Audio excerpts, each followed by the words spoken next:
What's up, everybody?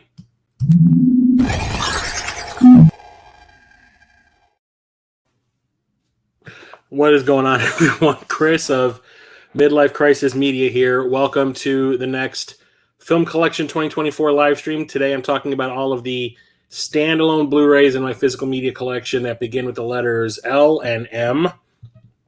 Sorry I wasn't able to do this last week. I had set everything up to do it, and I was planning on doing it, and then work ran really late, and I didn't actually leave work until probably 9:30. So I wasn't going to start it at 10, so there's no way in hell. So I decided to postpone it until this week. And man, if I did this just based on the movies I have that start with the letter L, it would have been a 35 to 45 minute long stream. Worth it? Probably not. So I added M into it as well, and now this is probably going to be a 3-hour long stream. I'll try to keep it brief, but you know me, probably not going to happen. Anyway, so how's everyone doing tonight? If you're in the chat, let me know so I can say hey. So I got to let you know why I do these streams, because Mondane demands it. And that is 4 reasons. It's good content for the channel. I get to talk to awesome people while I'm doing this, which makes it very fun. And also it's good to have a visual record of everything in your collection, just in case something bad happens. Insurance purposes. You know what I'm saying. So anyway, let's get into it. So I'll start off with the L's, and a favorite of mine. I remember this was not very well liked when it was first released. I was super excited about it. First movie in this series to be released for decades. I think it was like 2 decades. And I was like super pumped. Me and a group of friends went and saw it opening night. I was over the moon when it was over. I was like, that was so cool. Some of the people I was with were like, I just don't think they were prepared for the social commentary, even though the other movies in this series did kind of have social commentary. I thought it was great. And it's kind of warmed up to a lot of people. In the meantime, I went and saw this in the theater again at the Music Box of Horrors that happens every Halloween. There's a classic style movie theater, like with an organ and everything, that is not too far from me, and they do a 24-hour movie marathon every year for horror films on Halloween. And one year they played this movie, and when it was over, it got like not a standing ovation, but there was a lot of applause. Like, people were like, okay, that was cool. And I forgot how much fun this one is to watch. The guy who directed it was a very old and very sick man when he made this. And it's like you would not know. It's so energetic and so much going on in it. It is so much fun. Like, it's hard not to like. And you're going to be surprised when you see it's Land of the Dead. So this is part of the Night of the Living Dead series. It like ended kind of sort of in the mid 80s. I think it was 85 when Day of the Dead came out. So it was Night of the Living Dead, Dawn of the Dead, Day of the Dead. And it was kind of like over at that point. George Romero, the guy who directed all 3, I think it was like he wanted to kind of move on from these movies and make other things. He did Monkey Shines and The Dark Half and a bunch of other stuff. But eventually he realized that this is what he's the most well known for, is this franchise. So he decided to bring it back in the mid-2000s, and like I said, I loved it. So this takes place like years and years and years after the apocalypse has happened, the zombie apocalypse. So I want to say it's probably like 20 years after Day of the Dead. The zombies are the majority of the planet. There is a group of humans. It's actually like a city that has been walled off from the zombies, where there is like a high rise, and the wealthiest people are able to stay there. They get the best food, the best, drink, everything, all based off of, or all of that is coming from the people who are trying to get into that high rise to live there.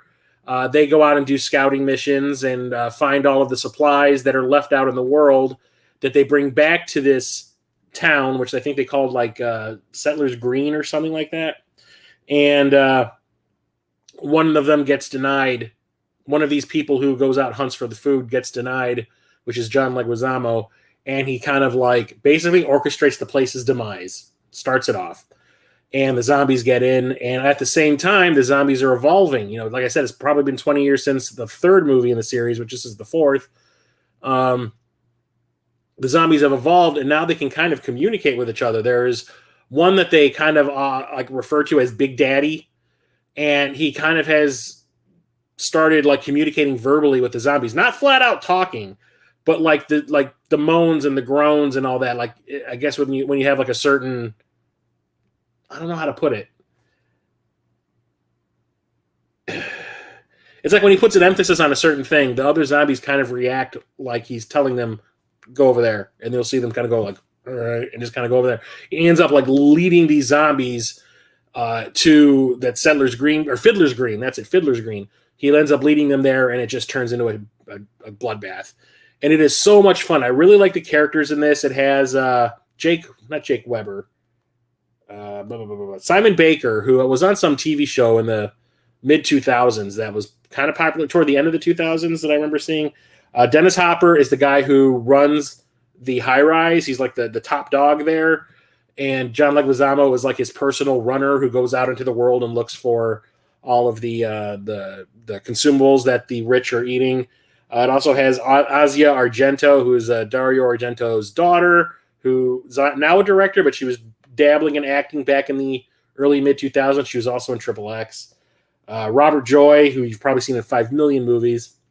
One I'm most known for is, two of them, Resurrection and Amityville 3. I think that's it. There's a couple of other familiar faces you'll see in the movie, but it has a great soundtrack by Reinhold Heil and Johnny Klimek, who actually did some of the music, I do believe, for Run Lola Run. And it kind of has this like industrial bent to it. Romero's always kind of had a thing for music that has like a heavy beat. If you watch Day of the Dead, definitely. It kind of has like this disco-y thing going on. But this was the last good movie in the series. He followed this up with 2 more because this kind of bombed. I think it came 20 years too late. If it came out in the late 80s, it probably would have been more popular. At this point, there was so many zombie movies on the market in the mid-2000s that nobody gave a shit, and it just kind of like fizzled out. I was sad about it, but he did make 2 more films in the series, Diary of the Dead and Survival of the Dead. They were really low budget. I saw both of them in the theater. Survival of the Dead, I actually got like tickets to go and see an advanced screening of it. It never, I don't think, got a wide release. I thought they were both terrible. But this is the last really good one. I think it's a lot of fun. Like I said, it's a real, like, I remember calling it when we saw it at the Music Box. That was like a real crowd pleaser. And like I said, the people applauding at the end basically says that too. I have not unwrapped this, but I have seen this plenty of times on TV, mostly on cable, and like in the middle of the afternoon on like a UHF station. I caught this many times as a kid, and that's Laser Blast. This is from Charles Band, the guy who created Full Moon Entertainment, Full Moon Features. Now I talk about them all the time on the channel. And also Empire. Empire was the previous entity that Charles Band had. That was his theatrical distribution company. They went bankrupt, went direct to video with Full Moon. But this predates Empire. This has nothing to do with Empire. This is like when Charles Band was like first starting out, trying to get movies made and stuff like that. It's now under the Full Moon Features banner. But when this came out in the late 70s, Empire did not exist yet. But it's a very stupid movie.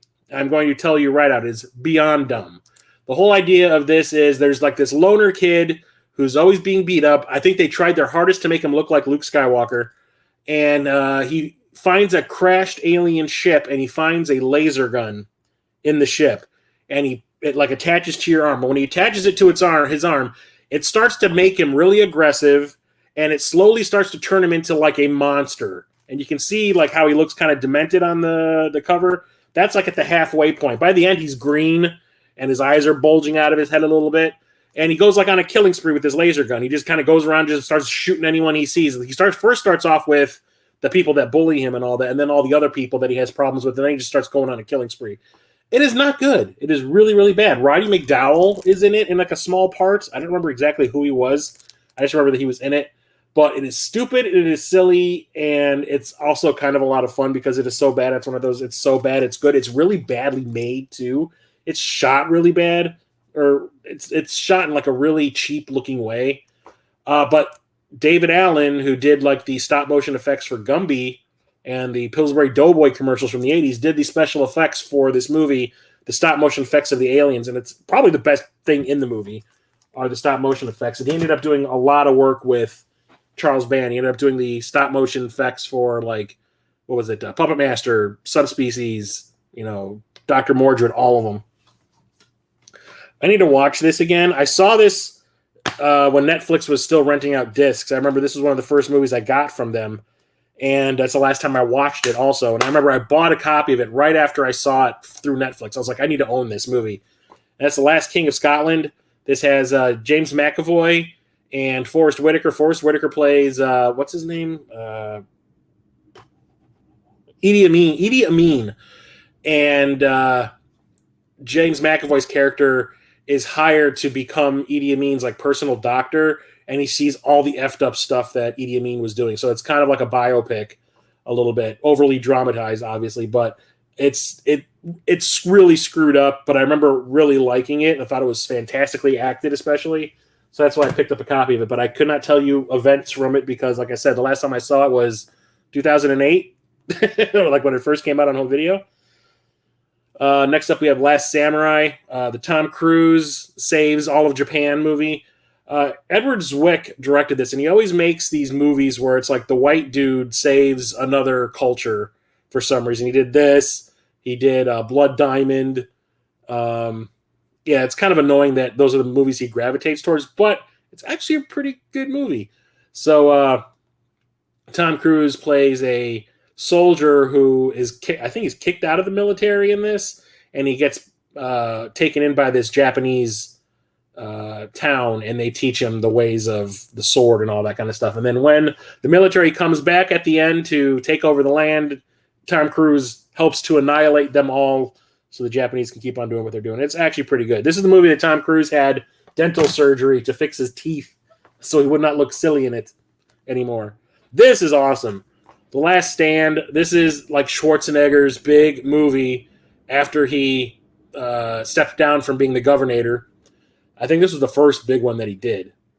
And there's a lot of jokes in here about how old he is. He's like the sheriff of a border town, and a drug dealer is going to make a beeline who's escaping from prison. He's going to make a beeline straight through this dude's town in order to cross the border back into Mexico so he cannot be extradited again. So Schwarzenegger learns of it and gets a whole bunch of town people together because he only has like 2 deputies. And it's like the girl who played Sif in the Thor movies, and oh God, what's his name? Luis Guzman, who you've probably seen in a bunch of movies. I know him mostly from either Waiting or Boogie Nights. So he like drafts a whole bunch of people into like the sheriff station, and that's Johnny Knoxville because he has like a gun collection and all that. And it is super, super fun. Like this old ass Arnold trying to take on like these really young drug runners. It's super cool. I liked it a lot. It really made me laugh. And I like the fact that Schwarzenegger was like really embracing the fact that he's a lot older than he used to be when he was making movies of this type. And he was actually making fun of the fact, that he'd been away for a while and now he's back. So this is one that you either love it or you hate it. I love it. I saw it opening night in the theater with my dad and my brother. I saw a bunch of people that I went to school with at the time there too. They seem to like it also. And that is The Lawnmower Man. This is in name only based on a Stephen King short story this has nothing to do with it. The name is it. The fact that there's a character in it named Job who's a lawnmower man that's it. That's it. That's all there is to it. This is all about the dangers of virtual reality. We all know how that took over the world back in the 90s, right?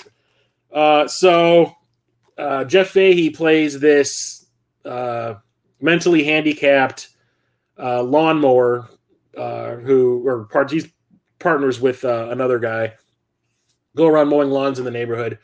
And one of the lawns he mows belongs to Pierce Brosnan, who is a scientist who's experimenting with virtual reality and thinking that it can make people smarter, it can train people to do certain things. So he makes it so that Job mows his lawn once a week, and then he can also mess with him with his virtual reality system to kind of prove a point to his employers. And the whole point is to make him smarter, and that he does. He ends up becoming a megalomaniac and inserts himself into the interwebs to take over the world in the end. It has a lot of really cool early CGI. Like it's definitely better than Tron and Last Starfighter. It was, I think this came out before Jurassic Park and around the same time as Terminator 2, but the effects are very early, like they're blocky and chunky. It's really cool. I still think it's really cool to look at what CGI looked like back then, but I think it's a really fun film. This also has the director's cut on it, which is a lot longer, a lot more CGI stuff in there. There was a whole subplot that was cut out of this movie for the theaters just to keep it under 90 minutes. I think the director's cut is over 2 hours now. There was a subplot where the chimpanzee that Pierce Brosnan's character was using the VR to train has escaped. In the movie, they just make it look like it escapes its cage and then gets shot trying to escape. In the director's cut, it did get shot, but it did escape. It's bleeding to death. It finds Job, Jeff Fahey's character, and Jeff Fahey thinks that it is a comic book character that he's obsessed with. And that's how Pierce Brosnan finds out about Job, and it makes a little bit more sense as to why he feels like he should use Job as his new test subject, because he sees the way he interacts with the ape like a little kid. And he's like, well, I could actually help that guy. And no, he does not. He makes him go crazy. He ends up killing people with mind powers and all this kind of stuff. But it is a lot of fun. I like it quite a bit. I need to watch this again. It's been forever since I've seen this. And I probably said the same thing during the last film collection stream that I did. And that is Layer Cake. This is the movie that got Daniel Craig the job playing James Bond. This came out in the early 2000s. It's by Matthew Vaughn, who ended up going on to make Stardust and the Kingsman movies and the first Kick-Ass movie, and almost directed X-Men 3. This is a British crime thriller. It's also partially a comedy, but then it gets really dark at the end. That's really all I remember about it. That the layer cake thing is, it's like the layers of deceit going on in the movie, like the layers of the secrets that people have, kind of thing. But that's about all I remember. It has, like I said, Daniel Craig in it, Colm Meaney, who played O'Brien on Star Trek, Deep Space Nine, and Next Generation, Kenneth Branagh, who played Dr. Channard in Hellraiser 2.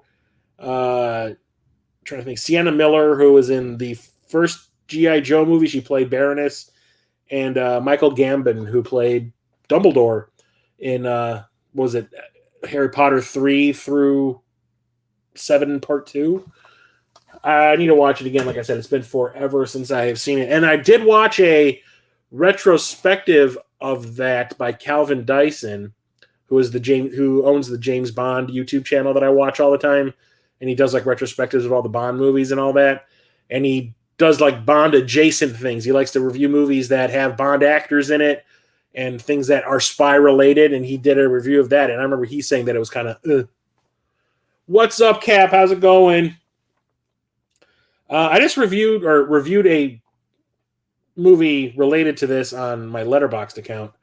And that's The League of Extraordinary Gentlemen. This was directed by Stephen Norrington, who directed 2 of my favorite movies ever. It's Death Machine, and that is The First Blade. He made Death Machine on like a shoestring budget of like $500,000, and it is one of the most ambitious science fiction / cyberpunk action movies you'll ever see in your life. And it is a lot of fun. I will be talking about that in next week's pickup stream a lot. And then based on that, he got the job directing the First Blade movie. I love the First Blade movie. I think it's fantastic. It's what ushered in the new superhero series of films that we're still getting nowadays. And so obviously everyone wanted to make another one with League of Extraordinary Gentlemen. This one had a huge budget, huge stars in it, and a lot of studio meddling. Sean Connery was always fighting with the director over the way he thought things should go since he was a producer. The studio was, because of the huge budget that this had, the studio was like not leaving him alone, letting him do anything. And I think the movie really suffered for it. But it's based on a comic book where a bunch of literary characters are assembled kind of like the Avengers to take on threats like that. So in the comic books, it's Mina Harker, who is Jonathan Harker's wife from the Dracula novels. Oh, God, who else is in it? I think that's honestly it. Everything else I think is, well, I think Captain Nemo's in the comics too. There's like 3 graphic novels, and I think each one the roster changes. And here we have Alan Quartermain, we have Mina Harker, we have Dr. Jekyll, we have Dorian Gray, Tom Sawyer, Captain Nemo, and the Invisible Man, and they end up fighting. Who was it? The Phantom of the Opera / Moriarty from the Sherlock Holmes novels. And it's cool, it's fun. It's just that you can tell like a lot of stuff got taken out of the movie just to keep it speeding along at a certain pace.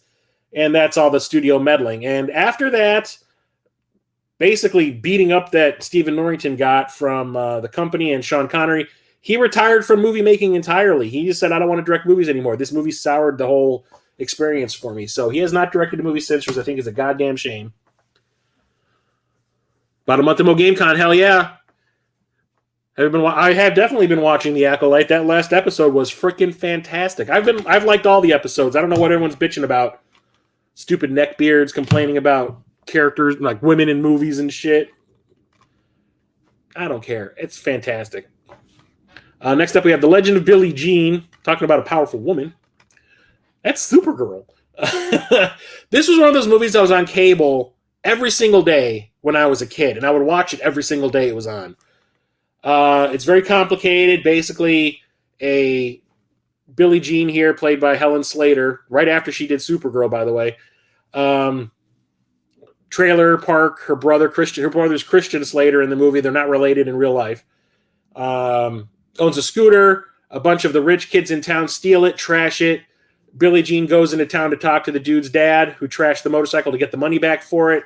He ends up trying to rape her, and then Christian Slater breaks into the store where this is happening, finds the owner's gun, or the owner of the store's gun, and accidentally shoots him, and it just turns into this media circus. They all go, like her brother, and a couple of their friends end up going on the run from the police and become like folk heroes almost, because they're trying to like fight the fact that because they're considered trailer trash, no one's going to listen to them and take them seriously. And like, you know, giving a voice to the downtrodden kind of thing. And it's actually pretty good. It's definitely made in the 80s. It has like all of the 80s songs, like Rebel Yell by Billy Idol is like used over one of the action scenes in the movie. It's really funny.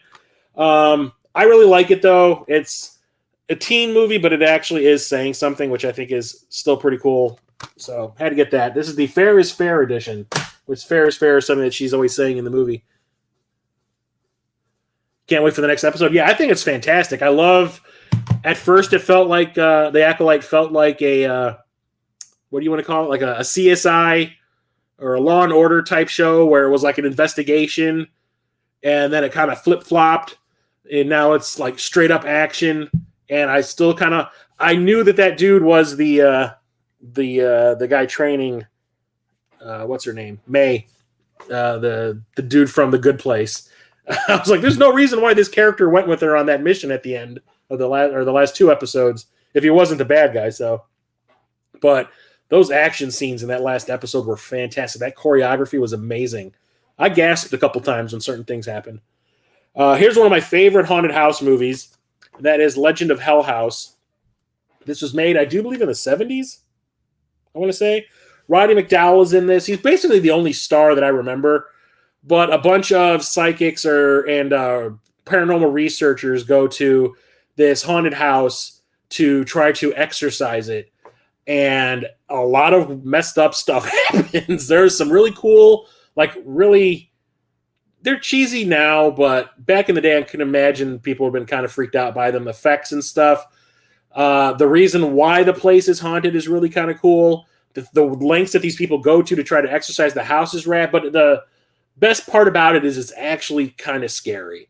It's this and the original Haunting are actually 2 of the scariest, and Poltergeist are 2 of the some of the scariest haunted house movies I've ever seen. They did remake this on Netflix, Legend of Hell House, and that's a fantastic show. Don't get me wrong. I like the movie though; they're completely separate, but fantastic horror movie. I absolutely love it. Oh yeah, and the thing is, I kind of did that in one of my fan films, the one that I couldn't finish. I actually did that. I actually had a shot where the he pulled in my movie. The Sith pulls someone towards him, holds them with the throat, slashes somebody, holds the lightsaber out, stabs somebody else, and then throws the person he's holding in the path of the lightsaber, so it cut them in half, and then put a saber up to somebody's chin and let them, and like was looking at them like, you want me to spare you? And the guy's going like, yeah. And next thing you know, you just see like smoke come out of his mouth. I had him smoke a cigarette and hold all the smoke in his mouth so that when I hear them, you just see the smoke out of his mouth, like, so you know what happened. I was being super violent with it. Next up is one of the cheesiest things ever, and that is The Legend of the Seven Golden Vampires. This is a mix of the Shaw Brothers, who was the Chinese company making all the kung fu movies in the 70s that were super popular, and Hammer horror films. So this is a kung fu vampire movie long before Blade ever happened. And it is super funny. It has, what is it, Christopher Lee's in this? Peter Cushing. This is just Peter Cushing. I always thought that Christopher Lee was in it. No, Peter Cushing's in it. So yeah, kung fu vampires in the 70s. And a friend of mine told me about this in the, I want to say early 2000s. And I was like, that's not a real movie. And he's like, yeah, it is. He's like, I've rented it a bunch of times. So found out about it and then learned that Screen Factory had a special edition Blu-ray of it. It actually has some decent special features on it. So I ordered it, and yeah, it is actually pretty fun. And it actually kind of lines up with The Legend of Hell House. It's the same company made both of them. Next one is Let the Right One In. This is another vampire movie, but this one is from, this is Sweden, I think. Yeah, from Sweden. This was remade into a movie called Let Me In that had Chloe Grace Moretz in it. So it's about a vampire who's a little kid, and the person's been alive for centuries. They're just trapped in a little girl's body, and every decade, every century or so, like every half century, she needs to find somebody new to be her guardian who is not a vampire. And the guy that she has had as her guardian is now an old man and is going to die pretty soon, and she needs to look for a new one. So she befriends a kid in the apartment building she's currently living in to like be her new guardian / lover, who will eventually grow old and die, and she'll have to do the whole cycle all over again. It is really good. It has some disturbing scenes, like when she tells the kid that she's the little boy that she's eyeing, she's a vampire, and he's like, "You prove it."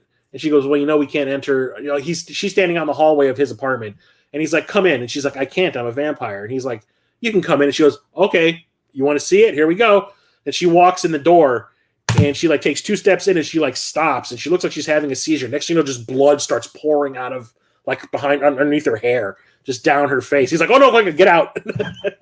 It's really, really good. Best vampire movie ever. I wouldn't go that far, but it's pretty freaking awesome. It's a cool take on a vampire film. And then another vampire movie, but this is space vampires, and that's Life Force. This is one of the craziest movies you will ever see in your life. You ever want to see Patrick Stewart, Captain Picard, make out with another dude and then puke up all of the blood in his body? This is the movie for you. So a space expedition that's doing some research on Halley's Comet as it passes Earth finds out that there's actually a spacecraft hidden in the tail of the comet, and it has all these humanoids in it that are butt naked.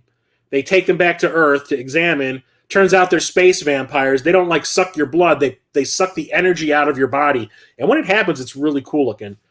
And then it turns into this epidemic. London just all of a sudden is turned into this wasteland filled with energy vampires. They're just sucking the energy out of everybody to the point where there are giant balls of energy that are just flying around London and blowing shit up.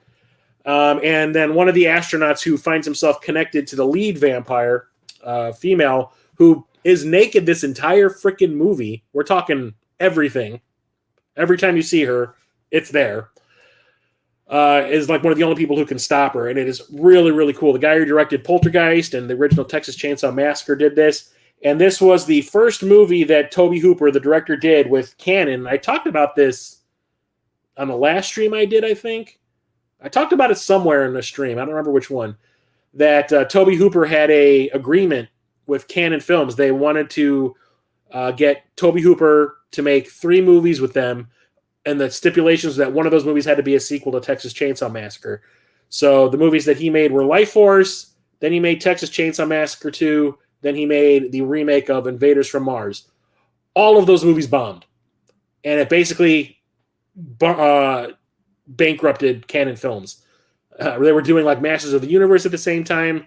They're also doing Superman 4. So they were normally a low-budget company. They decided to throw all this money at all these like big-name directors and stars. Like they did a couple movies with Stallone. They did Cobra and Over the Top and all that to try to become more of a mainstream distribution company, production and distribution company, and it backfired, and they ended up going bankrupt right after Superman 2, or Superman 4, sorry. And this is one of the movies that did it. But it does not deserve the hate, because this is a fantastic movie. There are 2 different cuts on here. This has the theatrical cut and the director's approved cut.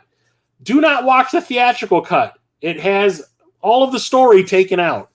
There is a 4K version of this out there that Shout Factory released. The only version of the movie that's in 4K on that set is the theatrical cut, the one I do not watch. I only like the director's cut. So I decided I wasn't going to buy it because I'm never going to watch the movie in that set that's 4K. I'm only going to watch the director's one, so I just kept this. And we're talking about Bond movies. I've been going through all of my Bond films. I've been trying to rewatch every one of them. And we have here License to Kill. This is the second and final movie that Timothy Dalton was in where he played Bond. This one is the one that I think is very divisive amongst fans in the same way that No Time to Die is. They decided to kind of throw away the formula.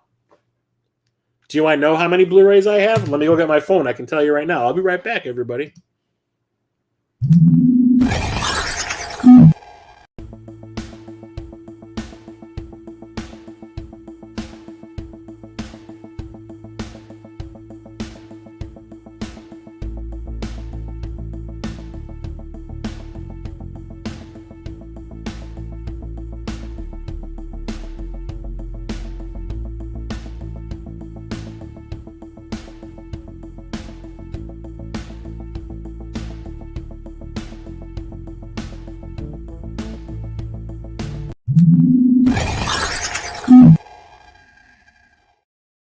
Okay, so I have an app on my phone where I catalog all the movies I have just in case I don't realize I own it already if I'm out in the store and I see one. So just like my games, I have, I don't know if you can see it, 1,364 movies. Not as many as I do games, but damn. Never seen a Bond film all the way through. There's some good ones that you should definitely watch, and this is, I think, one of them. So like I said, this one kind of like threw away the formula that they've been going through ever since the original. This one went dark. It's the first one that was rated PG-13. It's very violent. There's some nasty stuff going on in this one. Dude's head explodes. and it's right in your face, too. So Bond ends up going on, like, instead of being like assigned a mission to go and take down some bad guy, he's actually on a mission of revenge in this one. His CIA buddy, Felix Leiter, who was in a bunch of the movies previous to this, always played by somebody different. I think this is the first movie where it's played by someone who had played him previously, gets attacked by some Colombian drug lords on his wedding day. They kill the dude's bride, maim Felix, like he's barely alive, and Bond is like, the hell with MI6, I'm going to avenge my friend, and ends up like going undercover in the drug leaders, the drug kingpins organization, gets his trust and everything, and then decides to take him out. And it's really, really cool. It's, like I said, really dark, like the gritty Bond movie. If you watch this, then watch a Bourne movie, you'll see where they kind of got some of the ideas from in this. It's actually really, really cool. I saw this in the theater. That was at the point where I really didn't care about Bond movies. I wasn't like excited about them at that point in time. So like I never saw, like I remember seeing a lot of the later Roger Moore ones at the drive-in. But then after that, like I kind of was like, if I see it, I see it. I don't really care. So I never really went out of my way to see them in the theater. We went and saw this at a dollar theater like months after it came out. This one bombed hard because I think it was like fatigue because you're getting a new Bond movie like every 2 years. I think that a lot of people did not like Timothy Dalton because he did make the character more closely resembling the Bond from the books. which means he was kind of morose and kind of dark and didn't really have that much of a sense of humor, and definitely didn't play it goofy like Roger Moore did. But this one was the one where it went even darker, and people like just were like, "That's not the Bond I know," because it wasn't following the formula. But that's why when I saw it in the theater, I was like, I walked out of that theater, I was like, "That was great!" Like, oh my God, I'm actually excited for them to make another one now, because this did not feel like the other ones. Like, they finally decided to do something new. Other people didn't like it, so it bombed. And then they ended up hiring Pierce Brosnan. And they rebooted it and made it more popular than ever. Saw this on my birthday in the theater. Every year on my birthday. I don't know if I'm going to do it this year. Depends on what's going on. I usually spend the entire day of my birthday at a movie theater just watching one movie after another. I'll just buy a ticket, watch a movie. Just whatever's starting next, I'll buy a ticket, go see another movie. Buy another ticket, go see another movie. And this one is Lights Out. It's a horror movie. I think it's good. It has cool ideas. I wish it was executed better. But the whole idea is that the villain of this can only operate in the dark. And there's a lot of really cool, probably CGI-assisted scenes where somebody's looking into a dark room from a well-lit room, and you're watching through the doorway where the light switch is, and you see the person like switch the lights on in that room that's dark, and nothing's there. They switch the lights off, person standing kind of like on the other side of the room. Switch the lights back on, switch them off, they're a little bit closer. It's really cool the way it works, but like I said, the explanation as to what's going on, I think is kind of weak. But the movie itself is really well made. I bought that at half-price books for like $3. I was like, I don't care.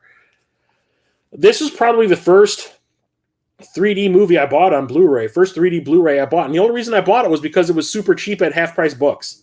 And I was just kind of like, for the same price, I can get the 3D Blu-ray set with a regular Blu-ray and a DVD and a digital copy, or just pay the exact same price for just the Blu-ray and the DVD. I was like, I'll just get the 3D one just in case I end up getting a 3D Blu-ray or a 3D TV down the line. And that's the original Lion King, the animated one, the real one. Don't talk to me about that CGI one that came out a few years back. That doesn't exist in my world. My ex and I went and saw this in the theater opening night when the 3D version came out, and we were both kind of like, I don't know how this is going to work. Like, is it going to look good? It's a cartoon. Like, is it going to look great? I don't know what they did, but they separated all of the layers in this movie, and it looked fantastic. It really did look like it was a storybook kind of thing, like a pop-up book. It was really cool the way they did it. And it was fantastic. But when this movie came out originally in the theater, I want to say I saw it probably 4 times. I was not a big Disney fan. I was dragged to see the Little Mermaid. My brother wanted to see the Little Mermaid. My mom took him to see it and dragged me along with it. I'm sitting there going like, Jesus, I do not want to watch this. I hated it. I did not like Beauty and the Beast. I like it now, but as a kid, I was like, no. I did see Aladdin. I went and saw Aladdin on a date. That one was pretty fun, mostly because of Robin Williams. But when this came out, I was just kind of like, I don't really know anything about that. The reviews were great, so I remember I went and saw it. I don't think it was opening day, but we went opening weekend, and it blew my freaking mind. Like, I cried in a movie theater, and I never do that. The whole scene with Mufasa and Simba during the stampede, seeing that whole thing, I was just like, and I ended up seeing it like 4 times. I ended up taking my brother to see it one time. I saw it at the drive-in a couple of times. I didn't pay for those times because I found a place you can park so you can actually see one of the screens at the drive-in and hear what's going on due to the them broadcasting the sound over a radio station. So I ended up seeing it like twice for free. I'm a son of a bitch. Fantastic movie. I still think it's one of Disney's best animated movies, at least for me. And watching this in 3D on the PlayStation VR, it was cool. It wasn't nearly as good as when I saw it in the theater, but it was good enough that I put it in one of the 3D Blu-rays to watch on your PSVR recommendations in that video that I did a few years back. Here's another Bond movie. So we're talking about one of my favorites right there, and that's that License to Kill. And then there's this one. I watched this one like less than a month ago. Like I said, I'm trying to rewatch all the Bond movies. I've been watching them out of order. That doesn't really matter. I think the only one that matters is On Her Majesty's Secret Service and Live and Let Die, because they reference in Live or Let Die something that happened in On Her Majesty's Secret Service. And that's it. The rest of them are just kind of interchangeable. You can just go back and forth. But this one I hate. It is so dumb. And that is Live and Let Die. This is Roger Moore's first Bond movie. So Roger Moore was supposed to play Bond after Sean Connery quit after You Only Live Twice. On Her Majesty's Secret Service was supposed to be Roger Moore's first Bond movie, but he still was on TV on, I think, The Saint, and he couldn't get out of his contract, so they brought in George Lazenby. That movie did great, but George Lazenby didn't want to do another one because he started to become a hippie. And he was like, I don't want to be running around with guns anymore in movies. So he quit, and Roger Moore was still not available, so they were like, Sean Connery, please, we'll throw millions of dollars at you if you come back one more time. And he did, and that one I hate. That's Diamonds Are Forever. So finally, after that, Roger Moore was freed up. He made this movie, and for some reason, they are still writing these movies for Sean Connery, even though Roger Moore has different sensibilities, and it shows because Roger Moore is not the type of, like, he's not like a thug. Sean Connery's Bond can be kind of a thug at times, especially the way he treats the women.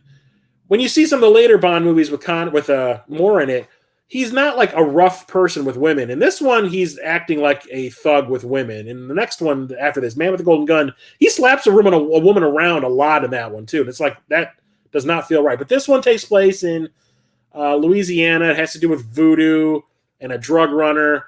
And it is just really badly shot, really badly acted. Yaphet Kotto, who was in the first Alien movie, plays the villain in this. He actually plays two villains. They're the same person, just different mask on. And the way that he gets taken out at the end is the dumbest goddamn thing I've ever seen. He basically gets a pressurized capsule pushed into his mouth while he's underwater, and it pops. And he inflates like a balloon and floats up to the ceiling of the room. And when he hits the ceiling, he bursts like a balloon. It is so dumb. It's just really bad. Like, this is also Jane Seymour, Dr. Quinn, medicine woman, Jane Seymour, and Battlestar Galactica. This was the first thing she ever did. And she is god-awful in it. She is horrible. I do not like this one at all. Watching it last month was like, I was sitting there like, this is painful. It is so bad. And now we have another Bond movie. There's a lot of them in the L's. And it's the other one that, oh my God, why can't I remember his name? Timothy Dalton did. And that's The Living Daylights. So Roger Moore quit after A View to a Kill, which I think is one of the worst Bond movies ever. And then Timothy Dalton was supposed to take on the role, I do believe, 2 movies earlier, but it didn't happen because he thought... No, he was supposed to take over when Roger Moore took over, but Timothy Dalton himself said that he thought he was still too young to play the part. So they gave it to Roger Moore instead. When Roger Moore quit after View to a Kill, they went back to Dalton. He said, yeah, I think I'm old enough now. He did it. This one is also trying to get used to the dark edge that Dalton brings to the character. Like I said, he's more like the Bond character from the books, which he's like kind of an asshole. He's a little bit darker. He's a little more violent, not really jokey or like lovey-dovey. And there's some of the stuff they put in here when they hadn't figured out Dalton yet, where they make him like a little bit like Roger Moore, where they throw in some jokes and quips and stuff, and he looks really awkward doing it. They kind of got rid of that stuff in License to Kill, which is why I think that one is really good. This one is fun. I like it a lot. The villains in this one just kind of suck. They don't really have any motivation. They're just kind of there. What they're doing is actually kind of confusing too. It's like, starts off having to do with arms, like gun running, and then it turns into like diamond smuggling, and then it just kind of like bounces around. And then there's like this other bad guy who is a general who he's a deposed. No, what was it? I just watched this too. That's what I'm saying. The villains make no sense. It's a dude who thinks he should have been a general in the military because he thinks he's a freaking military genius. He's actually a dope, but he's a gun runner, and all of a sudden it turns into this diamond. Oh, and opium too shows up at some point. Opium and the diamonds and all this kind of stuff. It's just really kind of dumb. And the Bond girl in this one, Olivia Dabo, is the kind of Bond girl who just keeps on getting in the way, which I always find kind of annoying, where every time you think something's going okay, and he like goes, okay, you can take over here while I go deal with this other thing, she screws it up somehow, and they almost die multiple times. I like her as a character, but the way they use her sucks. Here's a classic that I think is getting a remake pretty soon, and that's Logan's Run. I picked this one up at Half Price Books for like $3, I think. I've seen this maybe twice. So it takes place in the future, and like I guess population control was a big issue in the future. So now Once you hit the age of 30, you're killed. But it's like done like a ceremony. So at the age of 30, you do this thing called carousel, where if you go into this arena and there's this possibility of you being reborn. I think I can't remember how they worded it, but you do this carousel thing where you could possibly be, I don't know if it's reborn or like you're let to live past 30. No one ever does. This thing kills everybody. This thing that they do, it kills you every time. There's also people who are assigned to hunt down the people who have turned 30 and did not turn themselves in, that go on the run. And I can't remember what they're called either. Like I said, it's been forever since I've seen this. But one of them is the main character, who is played by Michael York, who played Basil Exposition in the Austin Powers movies. He is one of the policemen who chases after the people who try to escape the carousel thing. And then when he turns 30, he goes on the run. And he finds out what's really going on outside of the city that they live in. Like why they have to die at 30, and what else is going on. There's like a killer robot out there and all this kind of crazy stuff. It's based on a novel that was super popular. And that's getting a remake pretty soon, I think. This one is weird. So this is a movie that I kept on seeing on cable when I was a kid, and it was on a lot. And every time I would see it, I would catch it at different parts. And I would see like the beginning up into a certain part, and I had to turn it off for something else. Or like I would see the ending, or I would see the middle, and I would never actually see the movie from the beginning to the end in one sitting. And then I finally saw it like in the 90s. So this movie came out like in the early 80s. I don't think I saw it all the way through into the mid 90s. And I was like, that is a really weird movie. But it always kind of stuck with me. So when I found out that Warner Brothers had released like this burn-on-demand copy or version of the movie, I was like, okay, I'll check it out. I remember it being pretty cool, and it's called Looker. Albert Finney and James Coburn are in it. Also, Susan Day, who was on The Partridge Family, is in it, and she gets butt-ass naked. This is one of those PG-rated movies that has full frontal nudity in it. It's weird. So Finney plays a plastic surgeon, and these supermodels keep coming up to him with like these minute changes that they want they want these minute changes done to them that their boss has requested. The people who's putting them in commercials and all that is paying for.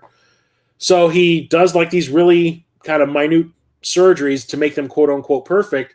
And then after he does it, next thing you know, they're dead. Like they've been killed somehow. And the doctor is the person who is being fingered for it. Well, it's because the people who run the ad agencies that are hiring these models want to start controlling people through TVs with like hypnosis.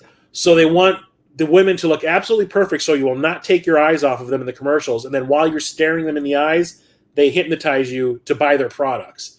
And like they don't want the women to go out and say that this is what's going on, so they murder them after they've scanned them into the computer. And they're actually using like AI to make these commercials. Like they're using live sets and CGI versions of these women that they have scanned to a computer. And Albert Finney's trying to clear his name. The thing about the movie is, while that is kind of, I think, a cool premise, for some reason there's also this gun that the company has made that when they shoot you with it, it's a light gun. When they shoot you in the face with it, it hypnotizes you and makes you like stop in place for a certain amount of time. So there's these really cool fight scenes that involve these guns where someone will get zapped, they'll freeze in place, and then they'll get their ass beat while they can't move. And the way they show that happening is actually really well done. There's a scene where Albert Finney is in, I think it's his office, and there's an assassin there trying to kill him, and they both have the guns, and Albert Finney gets zapped in the face, and then you see him stop in his place. Next thing you know, you hear the thump of a punch, and next thing you know, he's just flying through panes of glass, completely like stone-faced. Like he doesn't even realize it's happening. He's just like, as it's happening, it's really cool to see go down.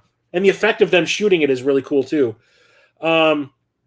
But like I said, it's a PG-rated movie that has a lot of R-rated stuff in it, which I think is kind of funny. Full frontal nudity in a PG-rated movie is still strange to me. I just watched Swamp Thing for my podcast the other day, and there's full frontal, well, not full frontal, but extended scenes of full-on female nudity in it, which still baffles my mind. I remember watching that on cable all the time.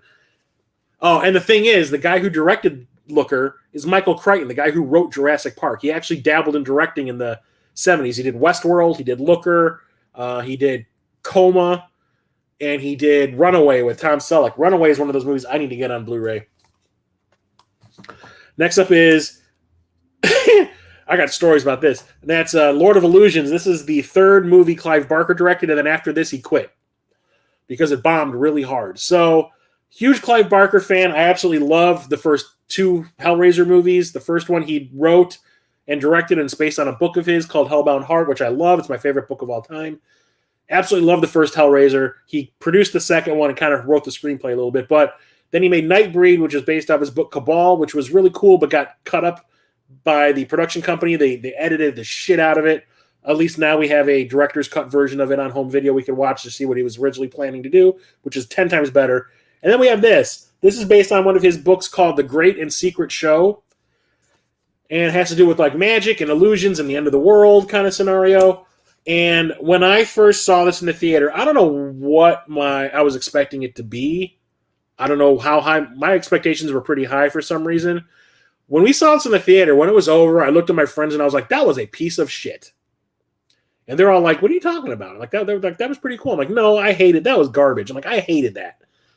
And I was working at the video store at the time, and when it came out on home video, I hated it so much. My boss, since he knew that I had seen the movie in the theater, asked me how many copies of the movie we should buy for the store to put up on the shelf. And I was like, you'd be lucky with getting 2 of them in rent.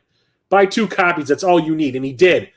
And he got so mad at me because we could not keep that movie in. It would come in and it would go right back out again. Everyone that came in was like, that movie's really good. And I was like, I hate it. And they were like, I don't understand what your problem is with it, but whatever. I was like, okay, maybe I need to rewatch it. And I did. And this time my expectations were in check. I was like, okay, I get it. It's good. I don't know what was going on when I saw it, but it's fine. This has the director's cut on it, which is definitely a lot better. It has a lot more character development in it, and the story makes a little bit more sense. So Scott Bakula is in this, and Famke Janssen. It was Famke Janssen's first big movie. Scott Bakula plays a paranormal detective.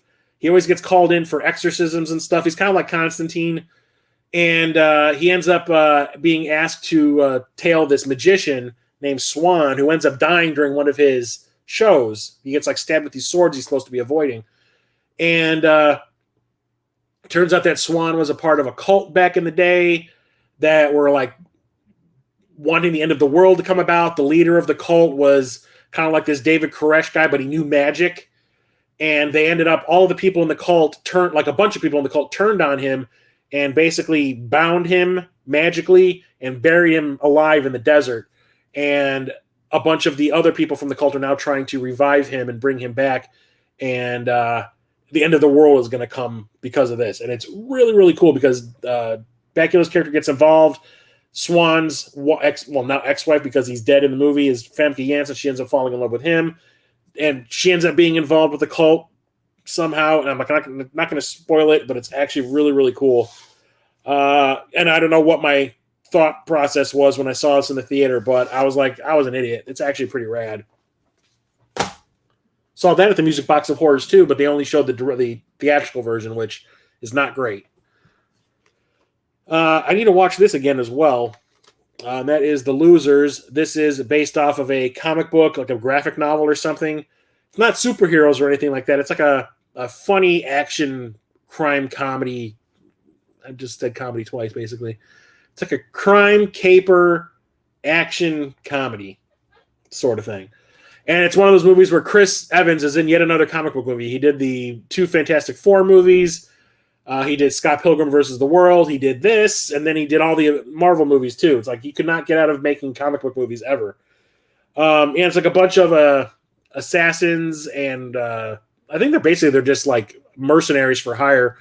One of them goes rogue and tries to kill them all for some money, and the rest of them team up to try to get their money back and get revenge on the guy who screwed them over. It has Idris Elba's in it, Chris Evans, Richard Dean Morgan, Zoe Saldana,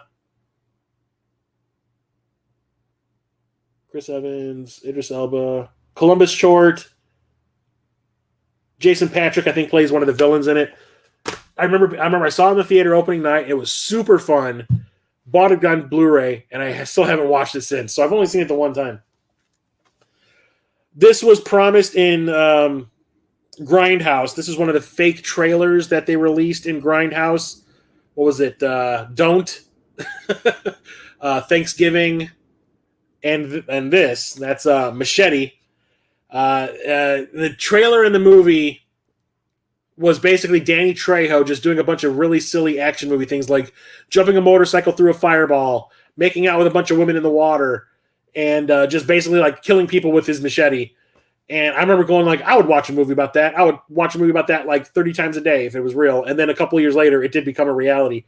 I don't think Robert Rodriguez actually directed this. Somebody else did. I think Robert Rodriguez, well, he's credited because he directed the trailer parts. So what they ended up doing was took all the stuff that was shot for the trailer and then shot new footage to add to it.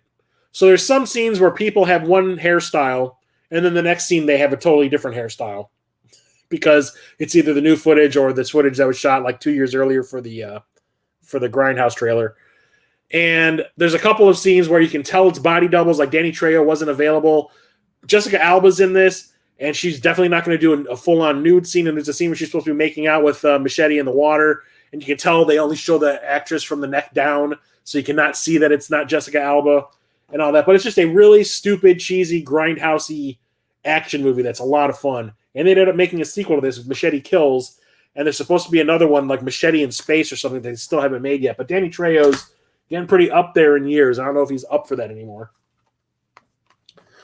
And one of my favorite movies of all time, that is Mad Max Fury Road. This is the 3D version of the movie. I saw this in the theater, I want to say 4 times in 3D each time. No. The one time I didn't see it. So I saw it 3 times in 3D and once in 2D. Went and saw it opening weekend with some friends who were just as excited as I was. I did not know what to expect from a Mad Max movie that came out 30 years after the previous one. So the last one came out in 85, I think. And then in like 2005, we get this. So 85, 95, 2000, no, 2015. Sorry, 2015. So yeah, 30 years later. I didn't know what to expect. The reviews that were coming in were all glowing and saying that it was like this action spectacle for the ages kind of thing. And I was just like, okay, we'll see. And man, the moment this movie started, I could not take my eyes off of it. I had a smile on my face the whole time. It's not a movie. It's an experience. So it doesn't really have much of a plot. It's mostly just about the characters trying to get from point A to point B and back again. So Mad Max is captured by this cult that worship this dude named Jesus Christ. Why can I not remember? Immortan Joe. What? I just saw Furiosa last month. I'm like, well, I'm forgetting this already. Immortan Joe, who is like this diseased dude who like hoards water and has like, he's trying to have children who aren't diseased in like the wasteland because like it's after a nuclear war and his seed is effed up. And every time he tries to have a kid, they come out deformed in some way. He has one child who has like itty bitty legs and arms, and he has like one who's like this giant who's like kind of dumb. And he has like this horde of wives and all that, like breeding wives. Well, he has a lieutenant in his army that's Charlize Theron's character Furiosa, who kidnaps them, but he helps them try to escape. And they steal like this war rig that they use for transporting gas and bullets back and forth between these 3 different towns. So there's a Immortan Joe's compound, there's a bullet farm, and then there is the gas town where they get the gas, and they ferry supplies between. She ends up using the war rig to help these girls escape, and Max gets caught up in it because, like I said, he gets captured by this cult to be used as a blood bag because he's not tainted by the apocalypse, and his blood is pure, so he can like help people who are sick get better with his blood transfusions, and he ends up helping them escape as well. And it turns into this whole thing where Furiosa and Max like at first don't like each other. They're really suspicious of each other's motives and all that, but by the end they respect each other, and it's just really cool watching like the characters go through these changes. And there's not a whole lot of dialogue in the movie. It's all done visually and through expressions and like facial expressions and body language. It's just really, really cool to see go down. But the movie itself is basically just one nonstop chase scene, one after another. And it is so well choreographed, so well thought out. The music in this movie is freaking fantastic. And there's a few shots in that movie that I think are just like legendary, will always live in my brain forever. Like the one with Max when he's on that pole swinging by the camera as everything behind him explodes is just one of the coolest shots ever. Absolutely love it. So I saw it. My head is bleeding. God damn it. Yeah, saw it 3 times in 3D and once with in 2D because the friends of mine can't really do 3D. It like breaks their brain a little bit, the way that the red and blue anaglyph 3D kind of breaks my brain. Fantastic flick. And then we have another 3D movie. We have Man of Steel in 3D. I absolutely love Man of Steel. I think it's one of the... I like it more than the original Superman with Christopher Reeve. I think this is absolutely fantastic. Zack Snyder, I think, knocked this out of the park. And a lot of people have a problem with the way the movie ends with what happens between Zod and Superman by the end of the movie. And I'm like, you know, everyone's like, Superman has this thing where he refuses to kill people. I'm like, well, that had to come from somewhere. This is where it came from. Like, they set it up in here. Like, this is where he says, I'm not going to kill anybody after this. But a lot of people have problems with the fact that he even did. And my head is freaking bleeding.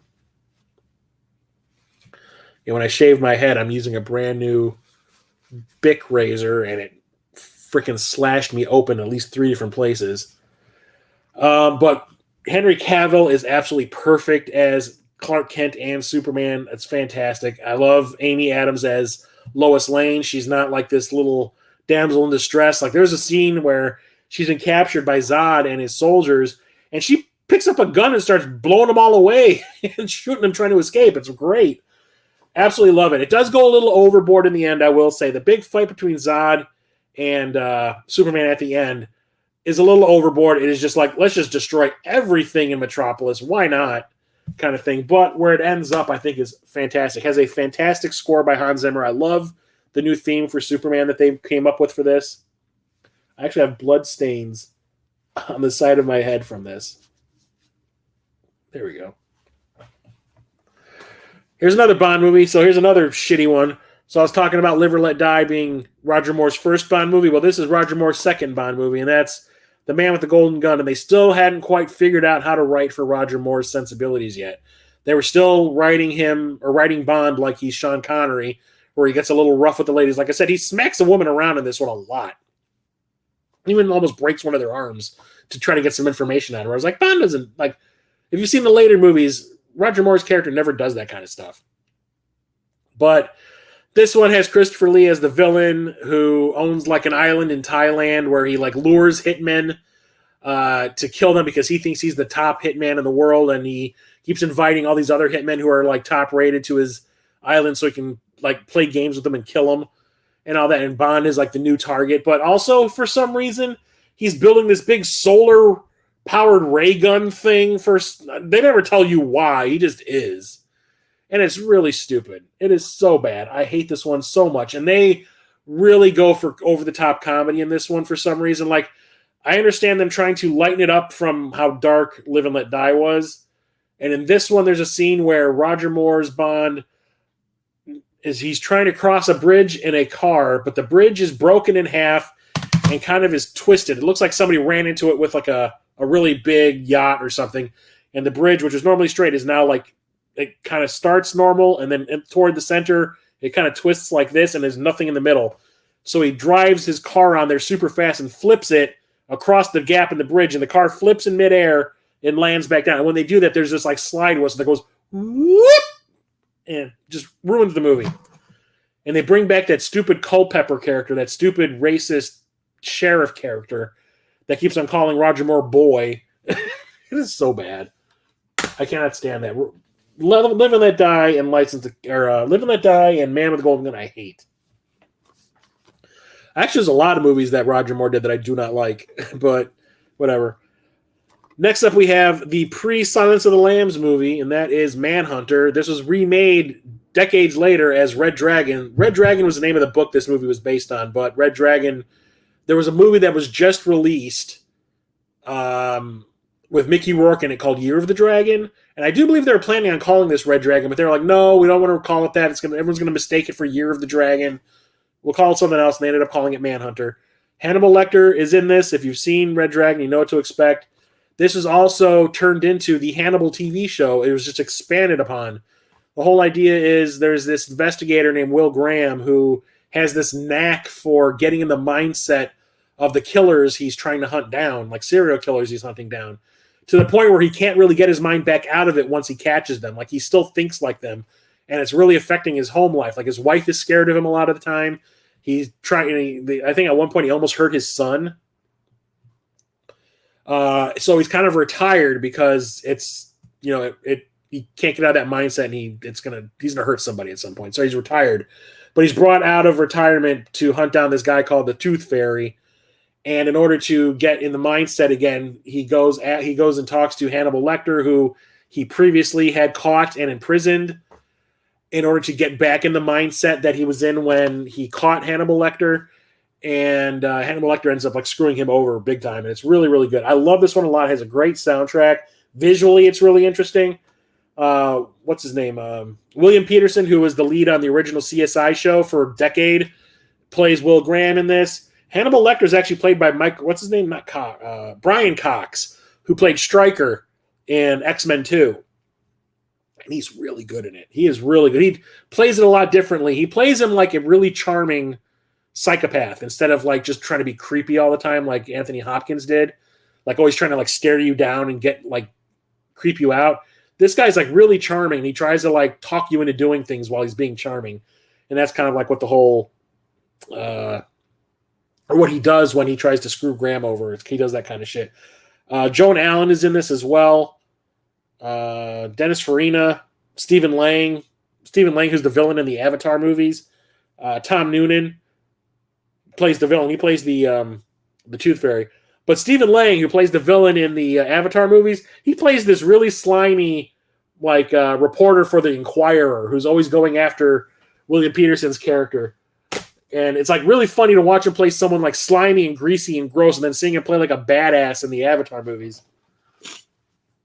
Next up, we have Maniac Cop. There are 3 movies in this series. This one still hasn't been released on 4K for some reason, but the other 2 have. That's weird. But yeah, this one is super freaking cheesy. But it's awesome at the same time. So a policeman who everyone thinks has died at the hands of other policemen who took him out for being too brutal and all that, ends up coming back to take out the cops who try to take him down. And he comes back and he's got this like hole in his cheek and all that. But played by Robert Zdar, who has that big ass chin. Have you ever seen him before? I saw him at one of my comic book conventions that I go to all the time. I think it was back then. It was considered, what was it called back then? Wizard World. I think it was still Wizard World when I last saw him. But he passed away not too long ago. But yeah, it's an action movie, basically. It's like a really schlocky action movie. It's like trying to be like a horror movie with action stuff in it, but it's actually an action movie with some horror stuff in it. And Bruce Campbell is the lead in it. He's one of the main characters. And Tom freaking Atkins. Hell yeah. Really, really fun. The second movie is actually better, surprisingly. The third movie's all right. This one, holy shit. The Manitou. So I remember hearing about this movie a lot when I was a kid, but I never actually saw it. And then I was talking about that Music Box of Horrors 24-hour horror film festival that happens at the Music Box Theater by me every Halloween. This was the first movie they played one of the years that I went. So it was probably 2018, I want to say. And Jeremiah, who's my co-host on the Movies Starting podcast, were at the theater when they started the festival, and we're like, oh, like I've always wanted to see it. Well, both of us were like, we have always wanted to see this movie. Let's see what it's all about. It is one of the most batshit crazy ideas for a movie ever. So there's an evil ancient a medicine man, Native American medicine man, who apparently are all evil, who died centuries ago and wants to be reborn. So he turns himself into a tumor on the back of this white girl's neck, and it starts to grow until it's a giant tumor that covers her entire back. And he's going to be rebirthed through this tumor. And then while it's growing, it actually can influence things outside of it. It actually can, like when the doctors try to remove the tumor with a laser, the medicine man ends up taking over the laser and killing all the doctors with it for some reason. And it's able to possess people who aren't even nowhere or are nowhere near the woman who's got the tumor on her back. It's like miles and miles away. It just makes no sense, but it is so bad because it's so bad it's good. So, who's in this? Tony Curtis, Jamie Lee Curtis's dad, who is slumming it like you would not believe in this movie. Like he so much better than this. He was in freaking Some Like It Hot, and here he is playing like this fortune teller who is dating the woman who has the tumor on her back. And for some reason, he's giving like this old woman a reading in the beginning of the movie, and she gets possessed, and she starts floating around the room and kicking his ass, and then just randomly gets thrown down a flight of stairs, and it makes no sense when you see it happen. Me and Jeremiah were like, what is happening in this movie? And then at the end, the woman births the medicine man, and then everything turns into 2001, where he's creating all these weird psychedelic effects that trip everybody out, and is like freezing people in different rooms of the hospital for some reason. And then she like sits up butt ass naked, and like the power of her magical nugs saves the day and kills the medicine man. It makes no sense. No sense. But it is awesome because it is so bad. It's a lot of fun. And I showed this to Church, the game grinder, and I think it was Jason of Corpse Flood Gaming, or it was Cardboard Zero. But we watched this when I was visiting in Minnesota, and they're both like, what? But it's definitely worth watching if you like a big WTF type movie. What's up, Retro Coop? So I was talking about Canon Films going bankrupt because of those Tobe Hooper movies. Well, this is one of the movies that helped. That's the Masters of the Universe movie, the He-Man movie. I remember this came out long after He-Man was popular. The toy line was popular. Like the cartoon had been off the air for a while, and the toys were kind of on the decline. This came out like 2 years too late. But when I went and saw this in the theater opening weekend, like I was excited. I was really into it. Drugs is a hell of a drug. What's up, player? When I went and saw this in the theater, there was a line to get tickets. Like it was obviously still a popular franchise. The only thing is I don't think that the popularity of it lasted past the opening weekend. I think after that it just completely dropped off and became a huge bomb. I remember that I saw a documentary about this, and they said that Dolph Lundgren still hadn't really mastered English yet, and his acting was actually kind of like not good. So they tried to cut him out of the movie almost. And you can see like there were scenes where you can tell he had a bigger part, but they just kind of like cut around him for some reason. I thought that was a bad idea. But the movie's worth watching for Frank Langella, who plays Skeletor. He is chewing the scenery like Ricardo Montalban in Star Trek 2. He is just enjoying the shit out of it. And you can tell he's having a lot of fun, too. And I'm pretty sure if they did make the sequel that's hinted at after the credits are over, that he would have probably come back to do it again. But the makeup for Skeletor is rad. The whole production of the movie is pretty awesome. Like the set design and the matte paintings and the costumes and everything is pretty awesome. Special effects are pretty rad. But the thing that still makes me laugh is that this has co-stars Courtney Cox from Friends and Robert Duncan McNeil from Star Trek Voyager in it. But like I said, I saw this in the theater opening weekend. Absolutely loved it. And it's one of those like guilty pleasure movies that, oh, the fried chicken scene. Oh, yeah. Gwildor eating the fried chicken. Is like, is this on Bones?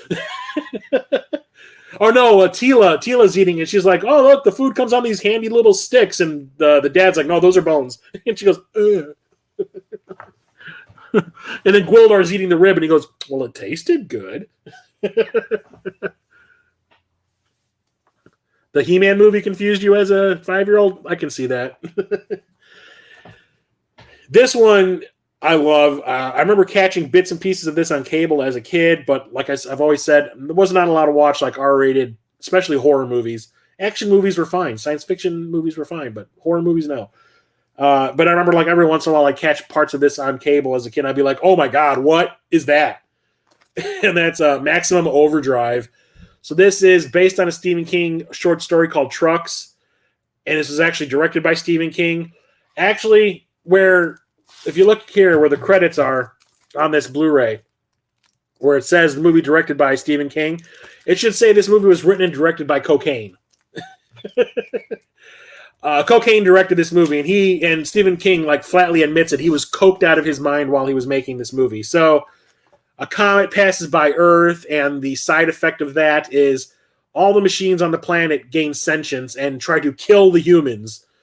And a bunch of people that are visiting, working, getting gas at this truck stop in the middle of nowhere get assaulted by all these trucks that surround the place and won't let them leave, and they're trying to get away. And Emilio Estevez is the lead in it, and it is a lot of fun. It's very 80s.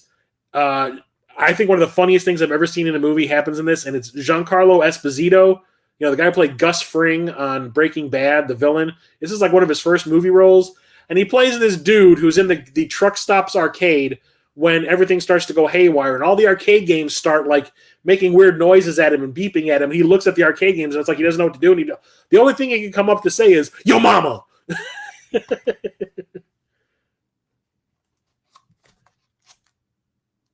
The movie, The One You Make Fried Chicken, the KFC movie.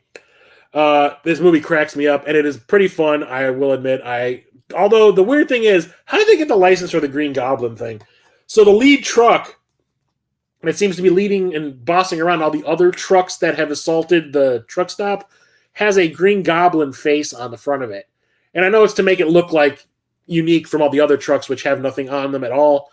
But I was like, was Marvel that desperate for money that they like sold the rights to the likeness of the Green Goblin for a Stephen King movie? Because that's just funny to me.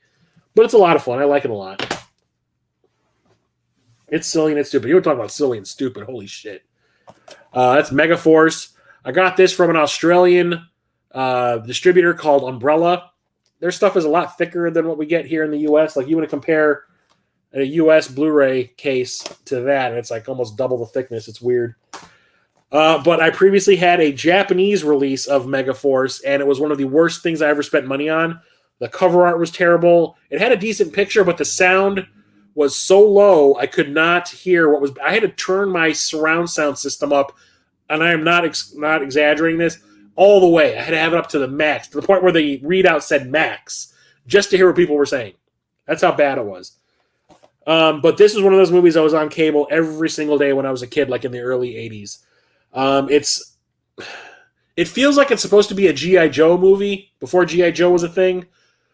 But it was directed by Hal Needham, who directed all the first two Smokey and the Bandit movies. And since he was known with car movies, with car stunts, of course they want him to make the big movie about the vehicles. So this movie was made in association with Hasbro. Hasbro designed all the vehicles in this movie because the intention was to turn these into a toy line and make a whole bunch of sequels to this. So it's about like this multinational task force that goes and takes on like terrorists and people who are trying to take over governments in all these different countries. They can operate in whatever country, and there's somebody from every country in the organization as well. And there's like a dude who's in like some fictional South American country who's trying to like overthrow the government, and this group, Megaforce, is tasked to stop them. They have these crazy laser guns on their vehicles. One of the motorcycles can fly. And they show that really awkwardly at the end. It stars Barry Bostwick, who you might know from the Rocky Horror Picture Show. He played Brad. And oh god, what's his freaking name from Michael Beck, who played the lead in The Warriors, and Persis Khambatta, who played Ilea in the Star Trek motion picture. Those are your stars. And you can see the flying motorcycle on the back here, and it is the cheesiest freaking thing ever. You can see some of the vehicles and all that. It is this dumb, silly, stupid, cheesy action movie that I honestly could not stop watching when I was a kid. I thought it was the best, coolest thing ever. Like I said, it predated G.I. Joe. So like when G.I. Joe came out, I kind of thought it had something to do with Megaforce because the way it felt. But watching this as an adult, I'm like, wow, this is kind of terrible, but I'm still kind of digging it because of how cheesy and awesome it is. Like, they did not care. But this movie bombed really hard and kind of ruined Hal Needham's career after that. Like, they gave Hal Needham a huge budget to make this based on how popular the Smokey and the Bandit movies were. And this bombed hard, and he kind of, like, fell off after that, which kind of sucks, but whatever. I think he ended up making one of the Cannonball Run movies. I think they kind of put him back up for a little while, then boom, back down again. But yeah, I had to get this because of the nostalgia. And the cool thing is it actually has a trailer on here for the Atari 2600 game that was based on this, which I actually own. It is actually pretty fun. You still want to watch Overdrive? It's a lot of fun. It's like a video game style case, huh? So my bootleg X-Men 97 and Gunsmith Cats. Oh, sweet. Do they actually look good? You said you're happy with them, so I assume so. Next up, we have Memento. This was the first. I think this is the second movie by Christopher Nolan. The first one was called Following, I think. Still haven't seen that one, but this was the one that put Christopher Nolan on the map. It stars Joe Pantoliano, Carrie-Anne Moss from the Matrix films, and Guy Pearce from LA Confidential. And it's about this dude who has no short-term memory. Like, he had a brain injury, no short-term memory. He's on the hunt for the person who murdered his wife. And the movie is told in chunks, kind of almost in reverse, where some parts of it move forward, some parts of it are moving backwards, because it's kind of told as if, like, this guy can only remember chunks of his life at a time. And it's really interesting the way it's put together, the way the story's told. And then the big revelation at the end is really effed up and really kind of cool. And I remember after seeing this in the theater, I was like, yep, I'm going to have to watch this guy because I see him going places, and I was right.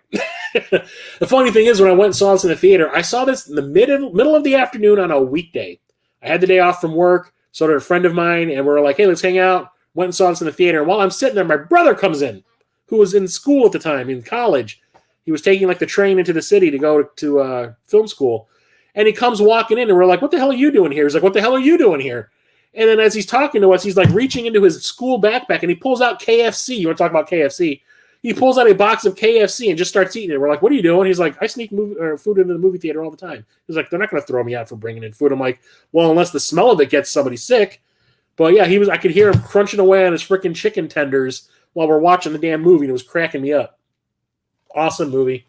Although I was not a fan of the movie he made after this, which was Insomnia. I could not stand that movie at all.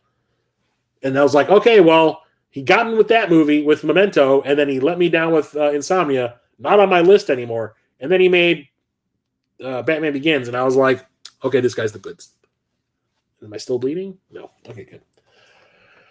Here is a John Carpenter movie that you might not know is a John Carpenter movie unless somebody told you, and that is Memoirs of an Invisible Man. This was one of the few times where John Carpenter was given a massive freaking budget to make a movie, and it bombed super hard. I think he only, I'm going to say The Thing was one of his massive budget movies that bombed. Big Trouble in Little China, massive budget movie, bombed hard. This bombed really hard. Why would I go and watch an action movie with Chevy Chase in it? So Chevy Chase plays this kind of an asshole. I think he's like a bookie. No, he works in like Wall Street or something, and ends up falling asleep in the wrong room while he's drunk, and ends up being irradiated and becomes invisible. And he's fallen in love with Daryl Hannah, who he met at a party, and he ends up going to her for help. And Sam Neill from Jurassic Park plays the villain. You can see him on the back, like right there. And this really broke a lot of new ground for computer effects, because they ended up using computer effects to do the invisibility stuff. They were using like digital compositing and stuff like that, and a bunch of different green screen techniques to erase him from the shots. Like in some scenes, he is wearing like a green bodysuit and green paint. Other times he's wearing blue. There's times where he's wearing completely black suit. He's got black makeup on, black contact lenses, so you can't see any of the whites of his eyes, and like black, like one of those tooth guards that you use in boxing so you can't see his teeth. It is really weird. You watch the documentary stuff that's on here, and it's kind of strange seeing the lengths they went to erase him from scenes, but the effects are really good.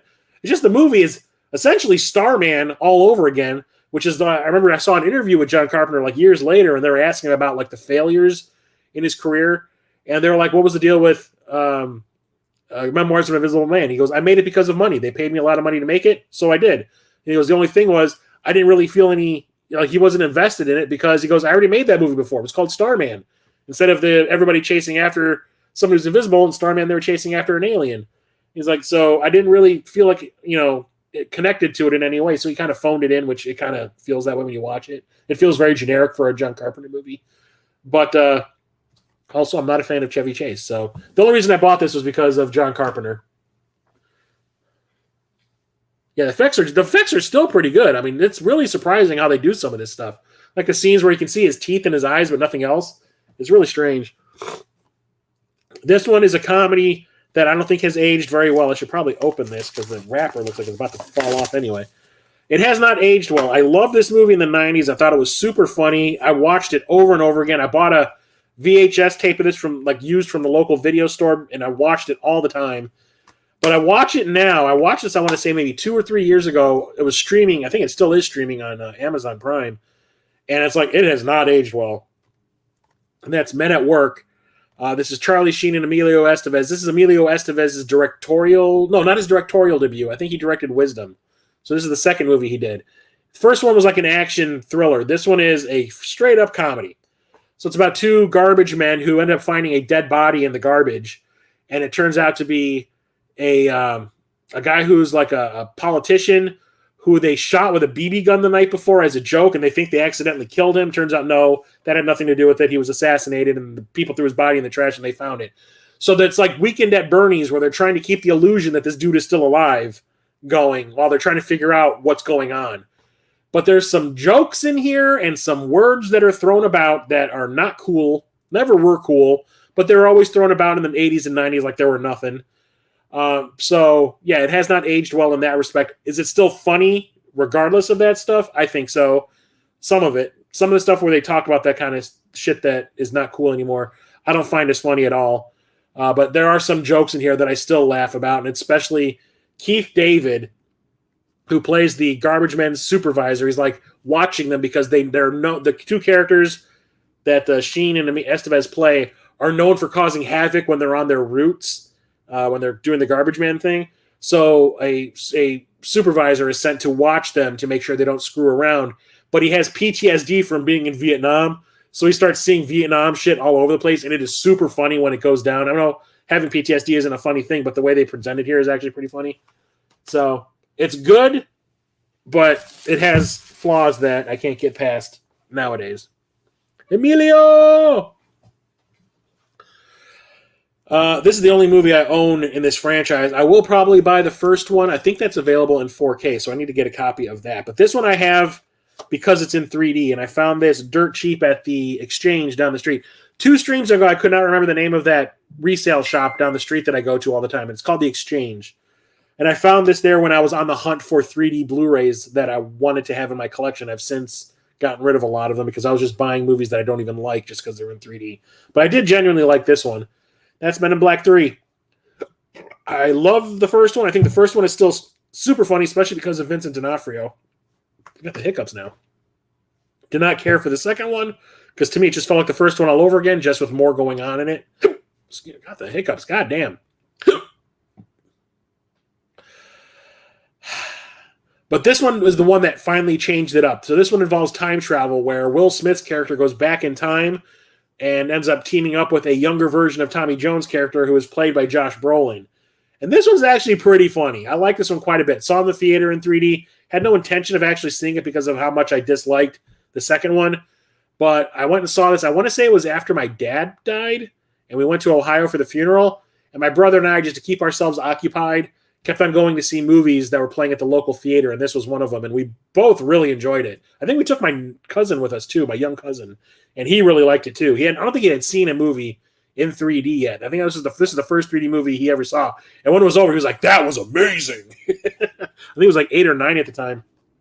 But really fun sequel. It stopped. No, they made another one after this, which I still haven't seen, that international one, but I hear it's trash. But when I saw that they had this for like $8 or $9 used at the store, I was like, give it to me. The 3D is still pretty good. That scene where Will Smith jumps off of that tower when he does his time traveling thing. The effect of the time traveling or the time warp thing that's happening in 3D is really, really cool. And like it stretches his face out a lot. It's really kind of funny too.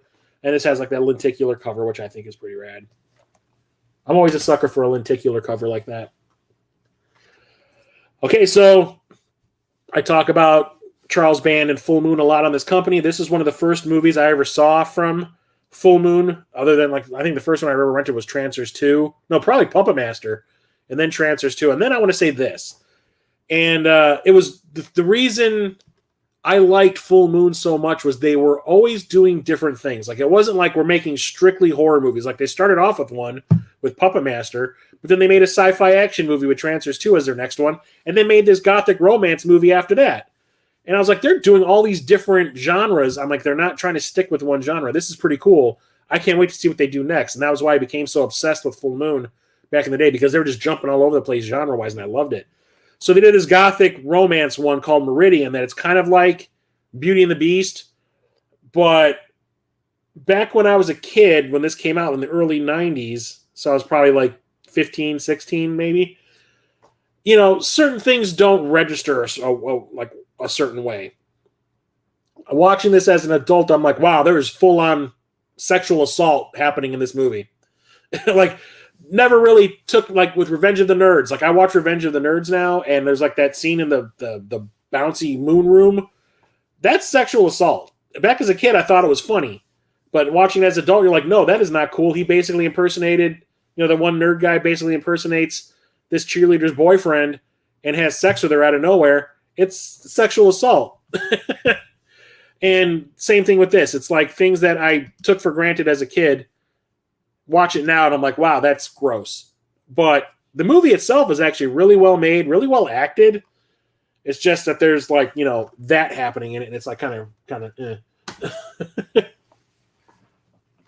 But here's another Charles Band movie, but this is from before Full Moon. This is when he was doing Empire, and he basically helped to usher in the second wave of 3D movies in the 80s. He really took advantage of it. Like, I want to say Coming At You was the one that started it back up again. And then he did, Charles Band did Parasite, and that ended up being pretty popular. So the next movie he made was Metal Storm, The Destruction of Jared Sin in 3D.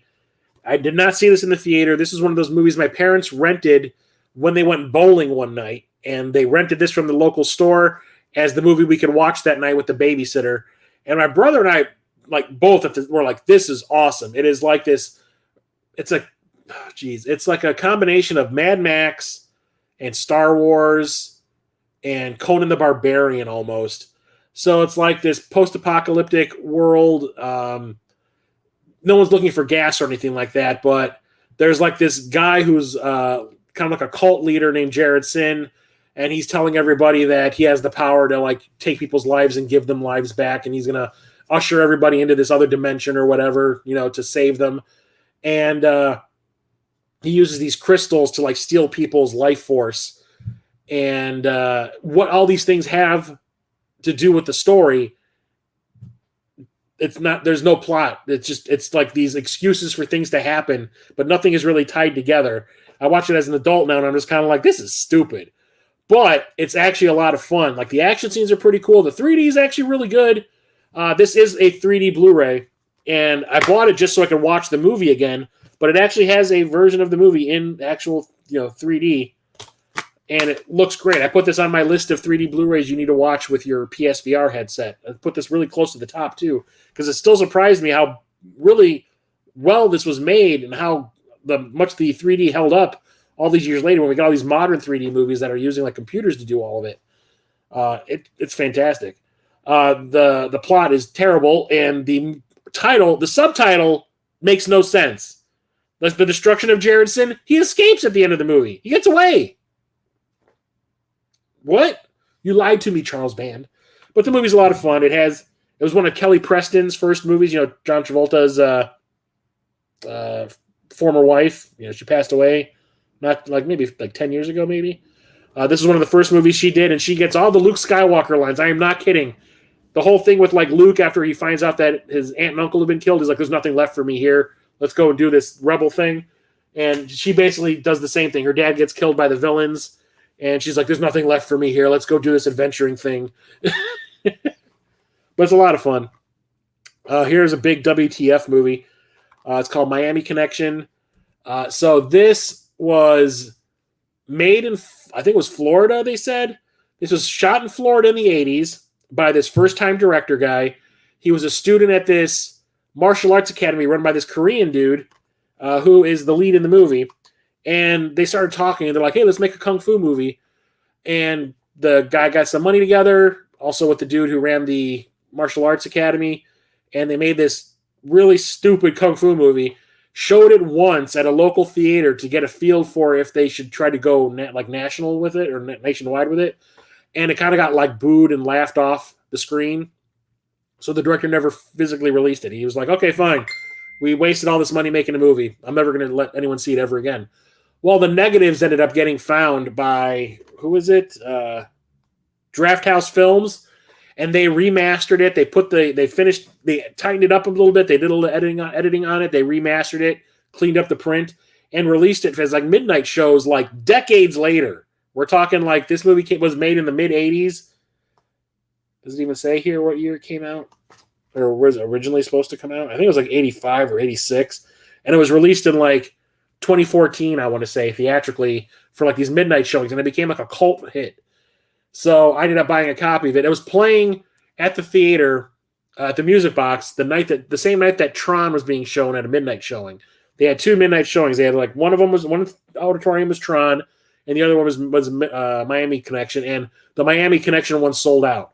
And there was maybe 20 people in the Tron one, and we were in the big auditorium they have at that theater.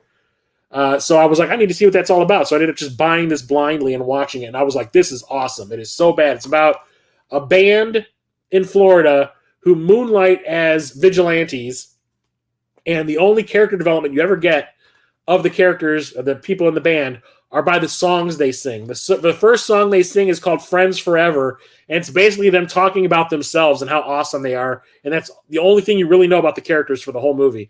And then halfway through the movie, a team of, like a group of ninjas move in and start like terrorizing Miami, and they sing another song called Against the Ninja. And it's basically them declaring war against the ninjas. And the rest of the movie is just action scenes of them doing that kind of stuff. It is so bad, but it's so funny. I absolutely love it. It's a great WTF movie. This is still sealed, but I have seen this before. And that's The Midnight Meat Train. I'm a huge Clive Barker fan. This is based off of a Clive Barker short story. And honestly, I cannot remember what really happens. I know Bradley Cooper is in it. Bradley Cooper before he was huge. I remember he's on a train at night, like a subway train at night, and he sees somebody get murdered by Vinnie Jones here. Just basically like whops someone over the head with a mallet and kills them. And he's like an investigative journalist or something, and he's trying to find out who it is and why the murder happened and why nobody's really talking about it. And he gets like sucked into this whole underground thing. It's really, I remember being pretty rad. It's stupid though. This is the unrated director's cut. The thing that I liked about this was it's directed by Ryuhei Kitamura, who is this Japanese director who made this movie called Versus that I love. And I'll be talking about that in a later stream. That I thought was one of the coolest movies I've ever seen. Has amazing action scenes in it. And this was like his first American movie. He had just done a Godzilla movie. He did like Godzilla Final Wars, which was like the last Godzilla movie for Toho for like years. And it was like this big blowout movie. They even killed the American Godzilla from the Roland Emmerich movie in it to prove a point.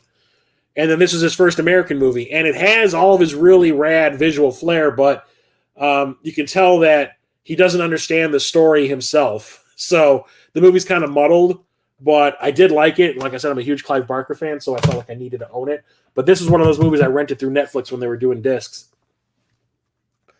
Minority Report with Tom Cruise. This is the adaptation of a Philip K. Dick story that Steven Spielberg directed. This one is still pretty rad. There's like a few Tom Cruise movies from this era where I kind of watch them now, like Jerry Maguire and stuff like that. I watch them now and I'm like, ugh. But this one I think still holds up, and it's because of Spielberg. Spielberg knows what's up. The idea of like these psychics seeing a crime before it happens and going and arresting the person before they even commit the crime is a really cool idea. But what if that person decided at the last second they weren't going to commit that crime? You've already proved them, but said that they're guilty, and you're arresting them for something they haven't even done yet. It's kind of like this moral thing that's really cool in the movie.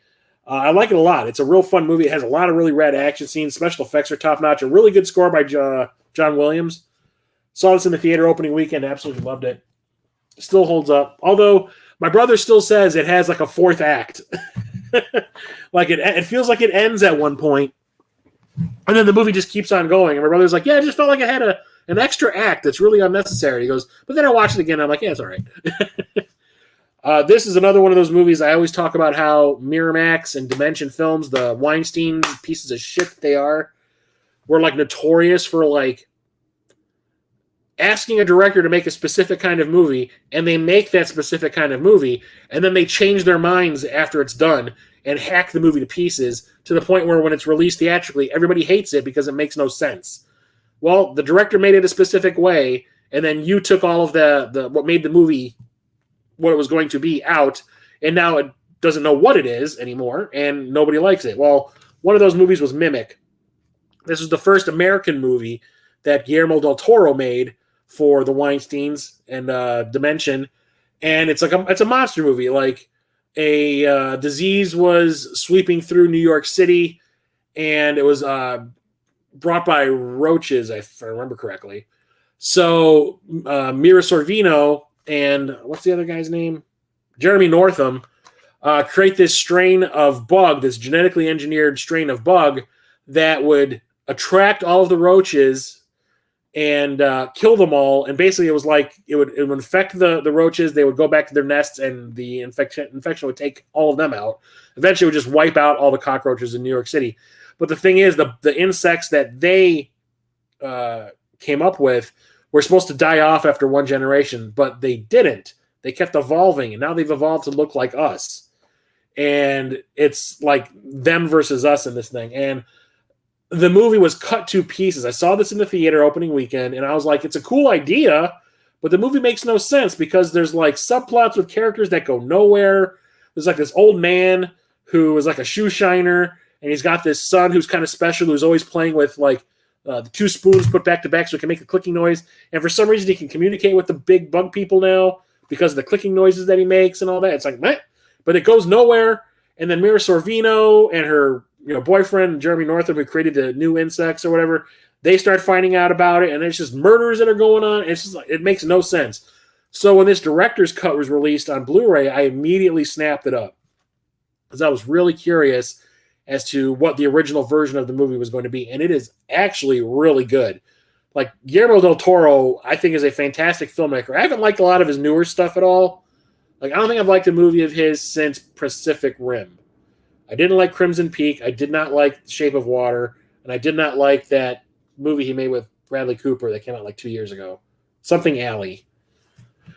But like when he was making like these gothic, horror movies and stuff, or like big epic sci-fi movies like, Pacific Rim and Hellboy and that kind of stuff, I thought that stuff was great. But this one is actually really cool, and it shows that he was still trying to get a grasp of what American audiences would want to see, because there's some stuff in there that feels more like his Spanish-made movies, or his movies that he made in Spain.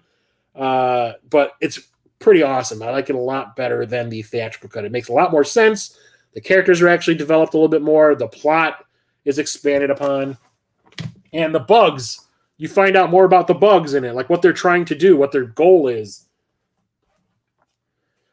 Next up, we have Monsters, Inc., and this is the 3D Blu-ray, another one that I just happened to find at Half Price Books dirt cheap.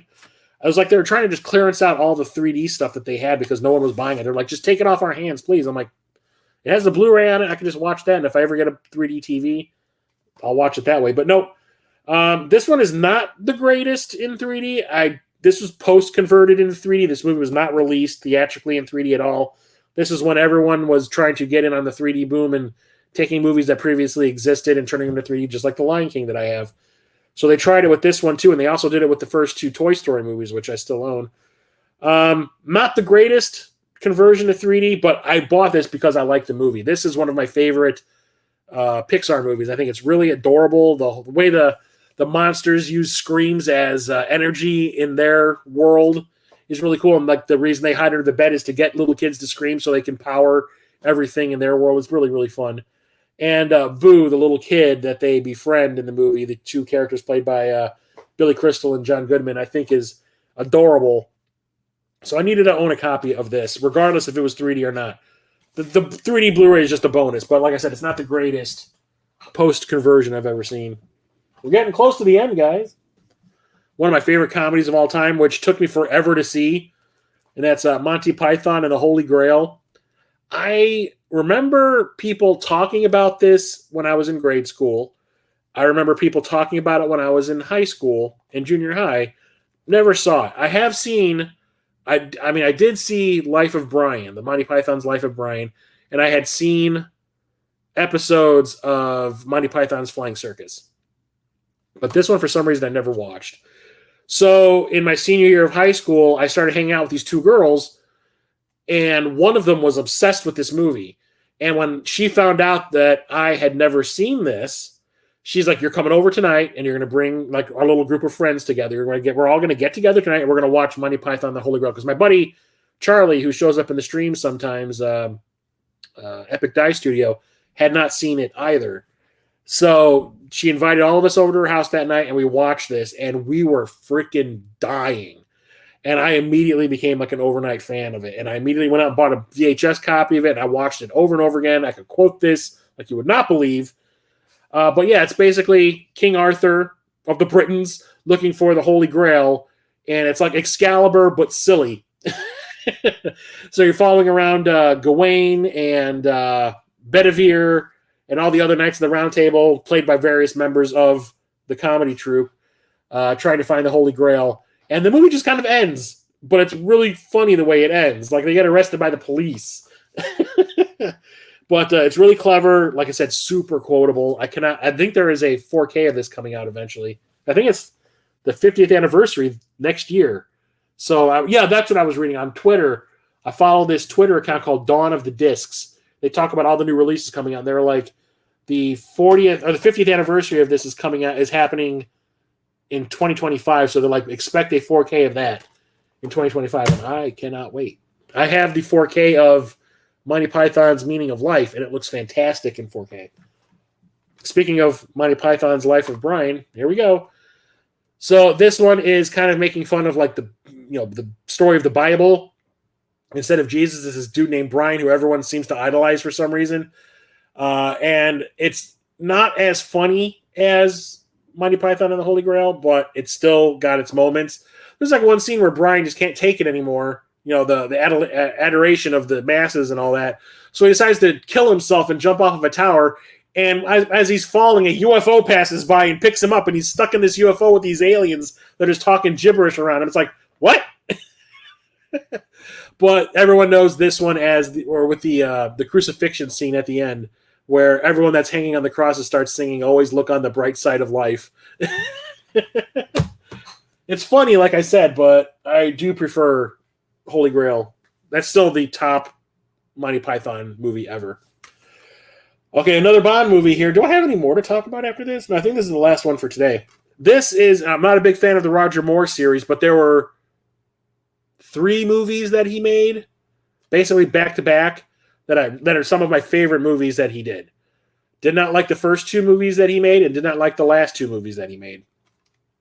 But this is the one that's right smack in the middle, and that's Moonraker. So this is another one of the divisive ones because this bears no resemblance to the book, is it a story? No, it's a book, I think. The book that movie is based on, but it also was the one that took advantage of Star Wars. So the movie previous to this, Spy Who Loved Me, which is another fantastic Bond movie. If you've never seen that one, watch that one immediately. Ends saying Bond will return in For Your Eyes Only. Only thing is, the next movie that came out was Moonraker, and that was because Star Wars came out the same year as Spy Who Loved Me, and Star Wars, we all know, was a gigantic hit. Well, the Broccoli, or what's his name, Albert Broccoli, who produces these movies, was like, hey, there's a book in the Bond series that we haven't used yet that has Moon in the title. Science fiction. Let's do a science fiction Bond movie to capitalize on Star Wars. And we'll make For Your Eyes Only later, and that's the one they made after this. And they did, and it's about someone stealing space shuttles and trying to create a perfect civilization in space while they destroy all the life on Earth. And when everybody's dead, they're going to move back down to Earth and create the Earth in their new image, kind of thing. And yeah, it's very Star Warsy. There's laser battles in space and stuff like that, and it's really cheesy and hokey. The plot is not all that great, but you know what? I really like this one a lot. I remember seeing this in the drive-in, and it blew my freaking mind. Like Bond doing Star Warsy things. This is awesome. It has a fantastic score, probably one of the best scores I feel in the entire Bond franchise. And it's just a lot of fun. Sure, the threads that Bond follows to get to the next location, to get to the next clue that he needs to find out what the plot is going to be about, are really like barely a clue.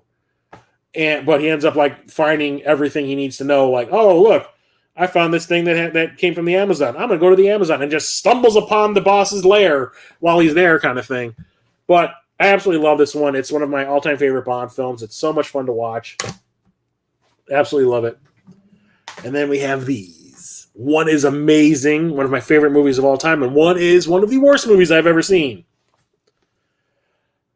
That might be a clue. This thing that's always annoying everybody behind me. And that is the Mortal Kombat movies. So, the original Mortal Kombat film, at the time that this came out, I was deep into my fandom.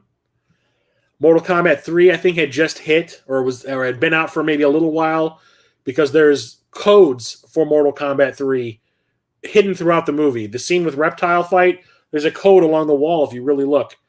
When Liu Kang gets thrown up against the wall above him has a code. There's a code hidden in the end credits of the movie that you could use also. So I was like beyond excited to see this movie. Could not wait for it to come out. I was super excited from the moment I heard it was happening. I was reading all about it. I even bought a copy of the script at a Star Trek convention that I had gone to the previous, maybe months before. I want to say it was 2 or 3 months. The movie came out in August. I want to say probably in May or June when I went to that convention. And I found a copy of the script there, and I read it on the way home because I was not the one driving. And what was in that script is basically what's in the movie. There was a couple of things changed after the fact, like the reptile fight and the big scorpion fight were not in there. That was added in post-production. They were like, they did a test screening.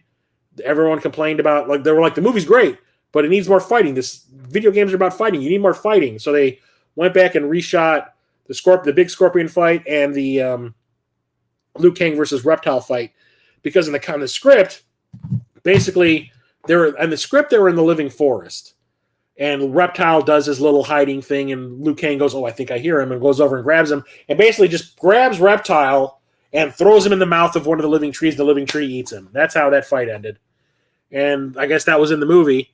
And they're like, in the movie, in the version that was shown to the test audiences, he threw Reptile into the body of that corpse thing that's on the ground that ends up turning into Reptile, and it basically cocooned him. And that was how it ended. And everyone's just kind of like, well, that was a waste. They went back, thankfully, and reshot that new fight. That fight is one of the coolest things I've ever seen. I found out that they were showing a midnight screening of the movie the day before it opened. And I'm damn sure I ran over there and got tickets for me and all my friends, my brother, one of his friends, and one of my friends. And we went and saw that midnight showing, and I started a goddamn riot in that theater when the reptile fight started because, like I said, I had read that script and I thought I knew what was going to happen. So when all of a sudden you see that corpse thing that Liu Kang throws Reptile into start to morph and turn into Reptile, the moment I heard Shao Kahn's voice say Reptile, I stood up and I went, yeah! And everyone in that theater like erupted in screaming. Like I started a riot. And that fight scene the whole movie blew my mind. It exceeded every expectation that I had. I was like, I just have, like, previous to this, we had the Super Mario Brothers movie. We had the Double Dragon movie and the Van Damme Street Fighter movie. And all of those, if you ask me, sucked balls. They were the worst. Terrible. So because of those 3 movies being so bad to me, even though I was super excited about Mortal Kombat, I did not have high hopes. And it blew my expectations out of the water. I thought it was so much fun. They got all the characters right. Sure, they toned it down to a PG-13. There was no blood in the movie. The only blood you see in that movie, go back and watch Mortal Kombat. The only blood that is actually in the movie is when Liu Kang punches Shang Tsung at the end of the movie, and he has the blood coming down his lip. That is the only blood you see in the movie. They found ways around it. They do fatalities and stuff, but the ones that didn't require blood, like somebody being frozen and shattering, or Luke, or what's his name, Scorpion pulling his mask off and shooting the fire, but it gets blocked by Johnny Cage and all that. But everyone I thought was perfectly cast. They got the tone of it right. It was a little silly at times, which was great. It had a great sense of humor. I thought that Christophe Lambert as Raiden was a horrible casting choice, but when you actually see him in the movie, it's like, oh my god, like he understood the assignment. Like he is having a ton of fun. From what I understand, he said that this is the most fun he had making a movie, and on his own dime, even though he had finished all of his scenes, flew back to Thailand and threw everyone a rap party because they did not have any money left to throw one for the crew, the cast. So he paid for it with his own money. He had so much fun, which is great. Absolutely love it. Love this movie. And it definitely influenced my style as a filmmaker. Paul W.S. Anderson was like my idol for like a little while. And if you watch the first Star Wars fan film that I did, it's copying a lot of stuff from here. Like I got a ton of inspiration from this movie to try to make that movie feel different. I even used some of the music from this movie in it. So fight scenes are fantastic. The soundtrack is fantastic. The soundtrack to this went like double platinum. And it was the first time I think an EDM album ever went like platinum. Absolutely love it. And I still think it's one of the best video game movies ever. I like the new one, the reboot that they did. I like that one too, but this one's always going to be my movie. This one is my favorite. So, me being a huge Mortal Kombat fan, absolutely loving the first movie to the point where I saw it like 7 times in the theater, and I am not exaggerating, 7 freaking times. When the sequel was coming out, I called out of work. I had already made plans to see the movie with some friends opening night, but I could not wait. So I called out of work, and I went and saw the first showing of the day and saw the movie. So this is where I was at. So, like I said, Mortal Kombat Annihilation comes out. Huge fan of the first one. I was in serious denial about this movie because I was so big into Mortal Kombat and I loved that first one so much. So, I see it that first showing and I was like, that was awesome. Oh my God. Go and see it that night with my friends. And when it was over, I'm like, yeah, that was okay. I guess. It was still cool. I'm like, the first one's still better. Went and saw it again with another group of friends, and when that was over, I was like, yeah, it's all right. I'm like, not as good as I remember it being. Yeah, it's not holding up. And then I went and saw it a 4th time by myself, and when I realized I was the only person, and this is within the first week. Like I saw it opening day twice, saw it that weekend, that weekend with another group of friends, and then saw it the previous weekend, and I'm like, it's a weekend, I'm the only person in this movie theater. Why is that? Because this movie can be huge, right? And I'm watching it this 4th time, and I'm sitting there, and I'm like, wow, this is shit. Like, this is garbage. Why am I doing this to myself? I was in serious denial. So, I absolutely hate this movie, and you can tell how bad it is. The script was so bad that half the cast didn't want to come back. Christophe Lambert saw the script and was like, no. Lyndon Ashby was like, you're going to kill me off in the opening minutes of the movie? No. Bridget Wilson was like, no. So it picks up right where the first one left off, and it just goes into overboard territory. They have way too many freaking characters. For some reason, they bring a couple of characters from Mortal Kombat 2 into here. They bring Reptile and Kitana, and that's it. And Shao Kahn shows up at the end.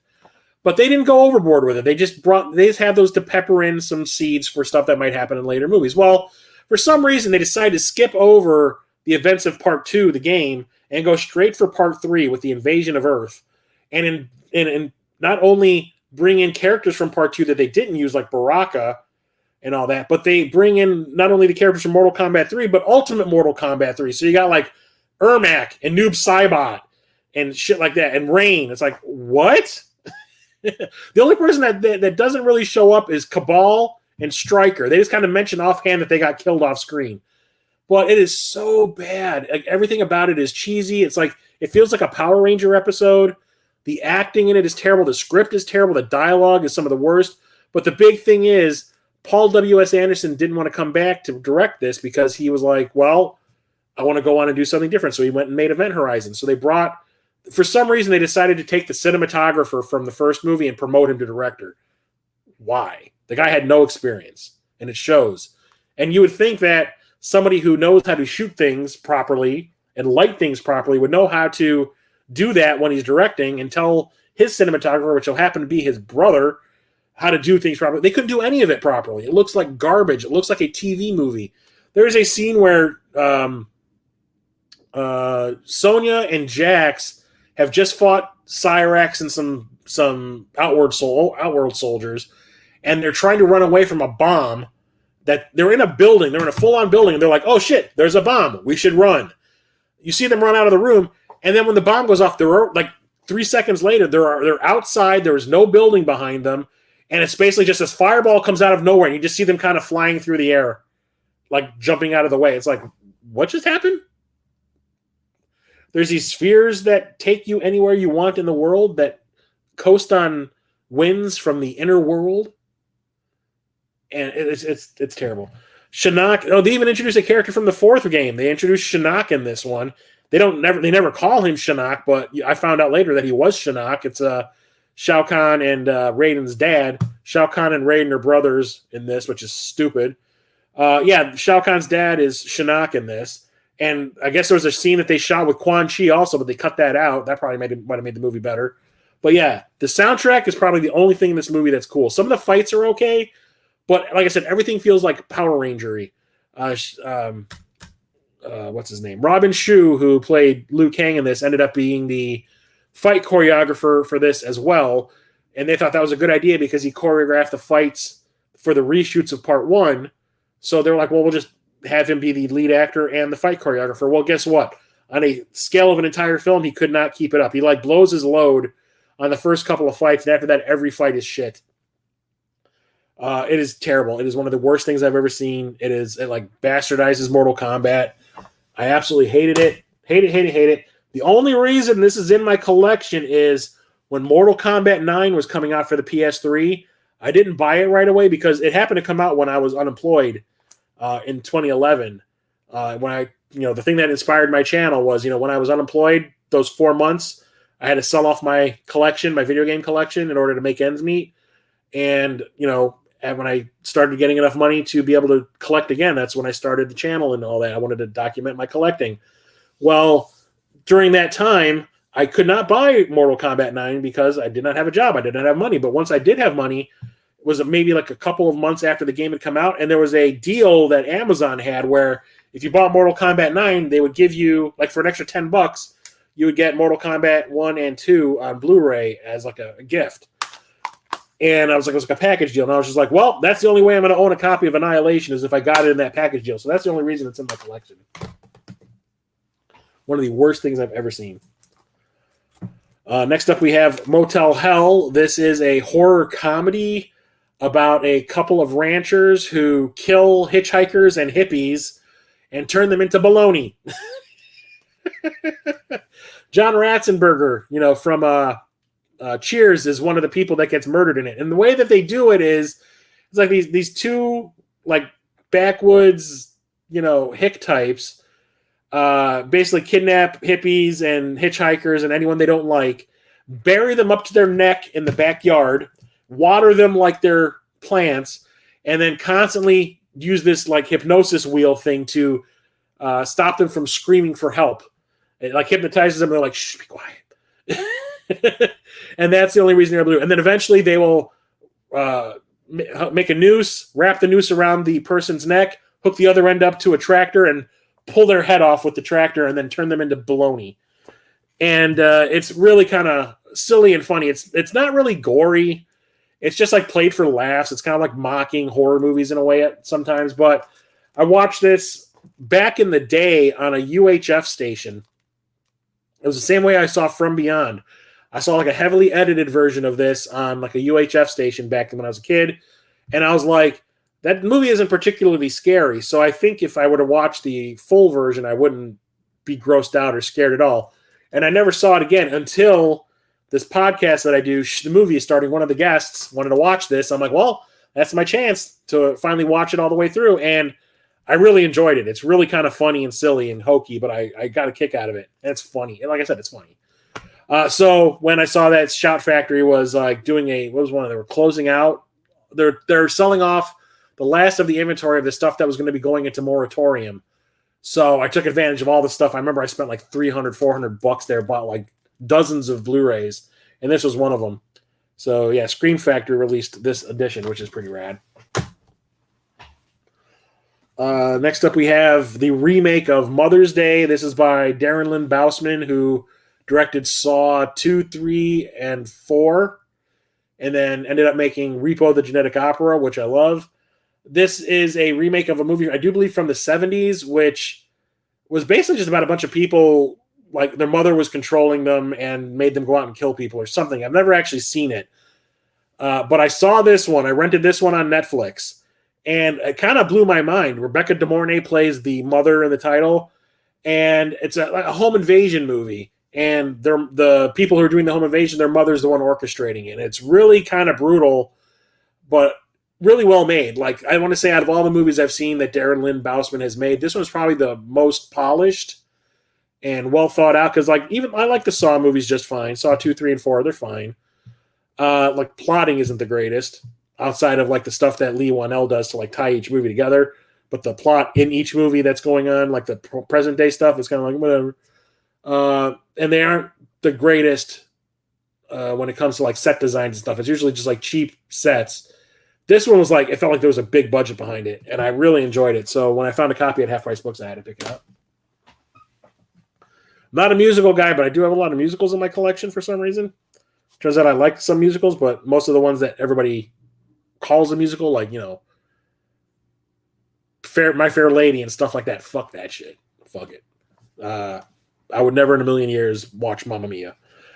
But I did see this one in the theater, and that's Moulin Rouge. This is by Baz Luhrmann, Australian director, who has a crazy freaking visual style, which I like in some movies and dislike in others. I love it here. I think this is probably my favorite movie he's ever done. Well, you talk Romeo and Juliet, I hate that movie. I hate it so much. It just feels so out of place with Shakespeare.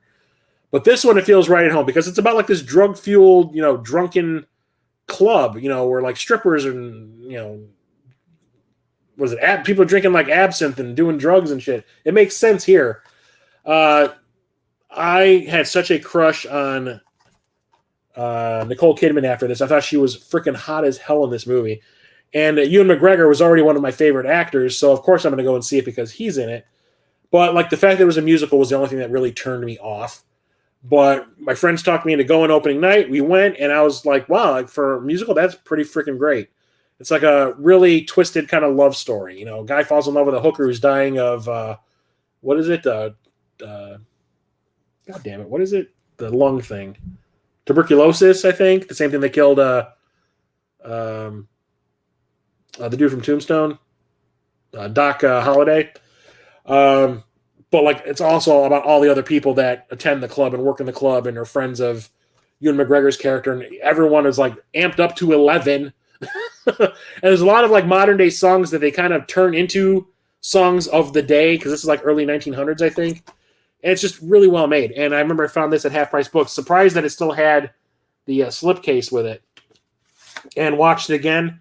I probably have not seen this since 2001 or 2. And watched it when I brought this home, and I was like, you know what? It's still pretty goddamn good, regardless of it being a musical or not. Next up is Murder on the Orient Express, the first of Kenneth Branagh's Hercule Poirot, Agatha Christie movies. They have progressively gotten worse. I think this one is great. Great cast, too. So it's Kenneth Branagh playing Hercule Poirot, Penelope Cruz, Willem Dafoe, Judi Dench, Johnny Depp, Josh Gad, Leslie Odom Jr., Michelle Pfeiffer, and Daisy Ridley from Star Wars. And I remember a lot of people talking about the Agatha Christie books when I was in grade school or maybe junior high. And I never knew how this one ended. And when I finally saw the movie, I was like, that was actually pretty cool. I was really into it. And I did not see it coming who did it at the end. So I was really excited for the next one. And I remember looking at my mom. I'm like, if I remember correctly, the next book in the series of Hercule Poirot stories is Death on the Nile. And sure enough, that was the next one that was released. The one that was supposed to be after that was called, what was it? Murder Under the Sun? Or something like that. No, not Murder. Evil Under the Sun or something like that. It took place on a beach. But they ended up going with the horror one that they just made last summer, and I thought that one was pretty bad. But this one is my favorite of the series. I don't know if this ever got a 4K release because I have Death on the Nile in 4K. But Kenneth Branagh is perfect regardless of his little ridiculous-ass mustache that he has. But the cast is fantastic. The mystery is great. Like, kept me guessing until the very end. I absolutely love it. Melange. Oh, Moulin Rouge. Melange. Here's one of my favorite horror movies. This was right after Avatar came out and made 3D popular again. And this movie was like, the moment Avatar dropped, these filmmakers were like, we're going to make a 3D horror movie that everyone's going to go bonkers over. That is My Bloody Valentine 3D. I have never, when this came out, I had not seen the original Canadian version of it. I was aware of it, but it was one of those slasher movies of the early 80s that the slasher boom of Friday the 13th and all that, God, I got some in my eye. Never got around to watching. So I went in this completely blind. I didn't know anything about it. So this actress friend that I was hanging out with at the time, and I went and saw this opening night in Chicago with people doing the whole, don't go in there, girl, shit like that in the theater, which drives me freaking crazy. But the 3D in the theater blew my goddamn mind. Like, the moment it starts, they're showing these newspaper clippings of this massacre that happened, and the way they're kind of like scrolling past the screen in different directions, the different layers of them, like some are behind the ones that are trying to get your attention. Like, I was like, okay, this is cool. And anytime something 3D happened in the movie, it was so well done and well thought out. I was like, 3D can't get better than this. Apparently it can because Tron came out later. But absolutely loved it. It's a great slasher. It has a really good cast. It's Jensen Ackles from Supernatural, Jamie King, who became like a little scream queen in the 2000s for a little while. Probably because she married the guy who directed this, and he made nothing but horror movies for a while. She's also in the remake of Silent Night, Deadly Night, which I hate. Who else is in this? Care Smith, who was in Final Destination and all that. So there was a massacre that took place in a mine in a small mining town. One of the workers went crazy and like started hacking up everybody with his pickaxe. And that's what those news clippings that happen at the beginning of the movie are trying to set up for you. Well, it's like years later and the murders start up again. So they're like, did that guy that they thought they had killed who was doing the killing not die when we thought we had killed him, or is this somebody new? It's like a mystery of like, it's a whodunit, but it's also a slasher movie. So people are getting annihilated in really gruesome ways. And it's really good. I like it a lot. 3D does not quite hold up on home video. It looked better in the theater than it does on home video, but it's still pretty rad. I remember I had bought a previous version of this that was in 3D, but it was not a 3D Blu-ray. Like, not the kind of 3D that would work on a 3D TV. It was the kind that was red and blue, but I think it was actually like purple and green, and it came with two pairs of 3D glasses so you can watch it. I tried watching it, and it was like one of those things where my eyes started going blah, blah, blah, blah, and my brain snapped, and I'm like, nope, can't do this, nope. And then when I finally got my PSVR and I was collecting all the 3D Blu-rays, I found out that there was a actual 3D Blu-ray of this and Coraline released. So I ended up looking for copies of those because I had like the fake 3D version that drove my eyeballs crazy. So I was collecting all those Studio Ghibli movies for a while, but I ended up stopping that and only keeping the ones that I knew I liked or knew that I would like. And one of those is My Neighbor Totoro, which I've only seen the one time when it first came out on home video, and I have not watched it since. I do not remember a goddamn thing about it. I still haven't watched it. It's still sealed. But like when this first came out on home video, like years and years and years ago, I watched it. I was like, that was pretty cool. I remember I rented it from Blockbuster. I was like, that was pretty cool. I should probably watch some more of these. And I ended up renting some more. That was like when I think it was around the time that Spirited Away came out, was when I went back and watched all of the other Ghibli movies. And I remember liking quite a bit, which is why I kept it. But this is one that people were like, it was Spirited Away, this, and probably Kiki's Delivery Service are the ones I hear people talking about the most. My favorite is Nausicaa, Valley of the Wind. I need to watch that one again. Here's one that I used to watch on cable all the time. It's a Disney movie that was undisneyed. When they realized that it was too violent to be a Disney movie, it's still rated PG, but yeah, it was a little too adult to be a Disney movie. So they took the Disney license or the Disney logo off the front, and the movie just starts. It doesn't even have a production company listed. It just, when you watch it just says My Science Project. So this was, like I said, made to be a Disney film. When it was turned in and they realized they could not cut things out because it would change the way the movie worked, Disney was just kind of like, look, we're not going to release a movie that's going to frighten the shit out of children. We'll just take our name off of it and just release it. And that's exactly what they did. And the movie bombed because of that. If it had the Disney name behind it, it might have made money, but this is one from those dark Disney years in the late 70s and early 80s when they're trying to make like counter programming for their previous stuff that they had been making to try to reel in a more than just children, and kind of didn't work at all. Like Black Hole, Watcher in the Woods, Something Wicked This Way Comes, Tron, Dark,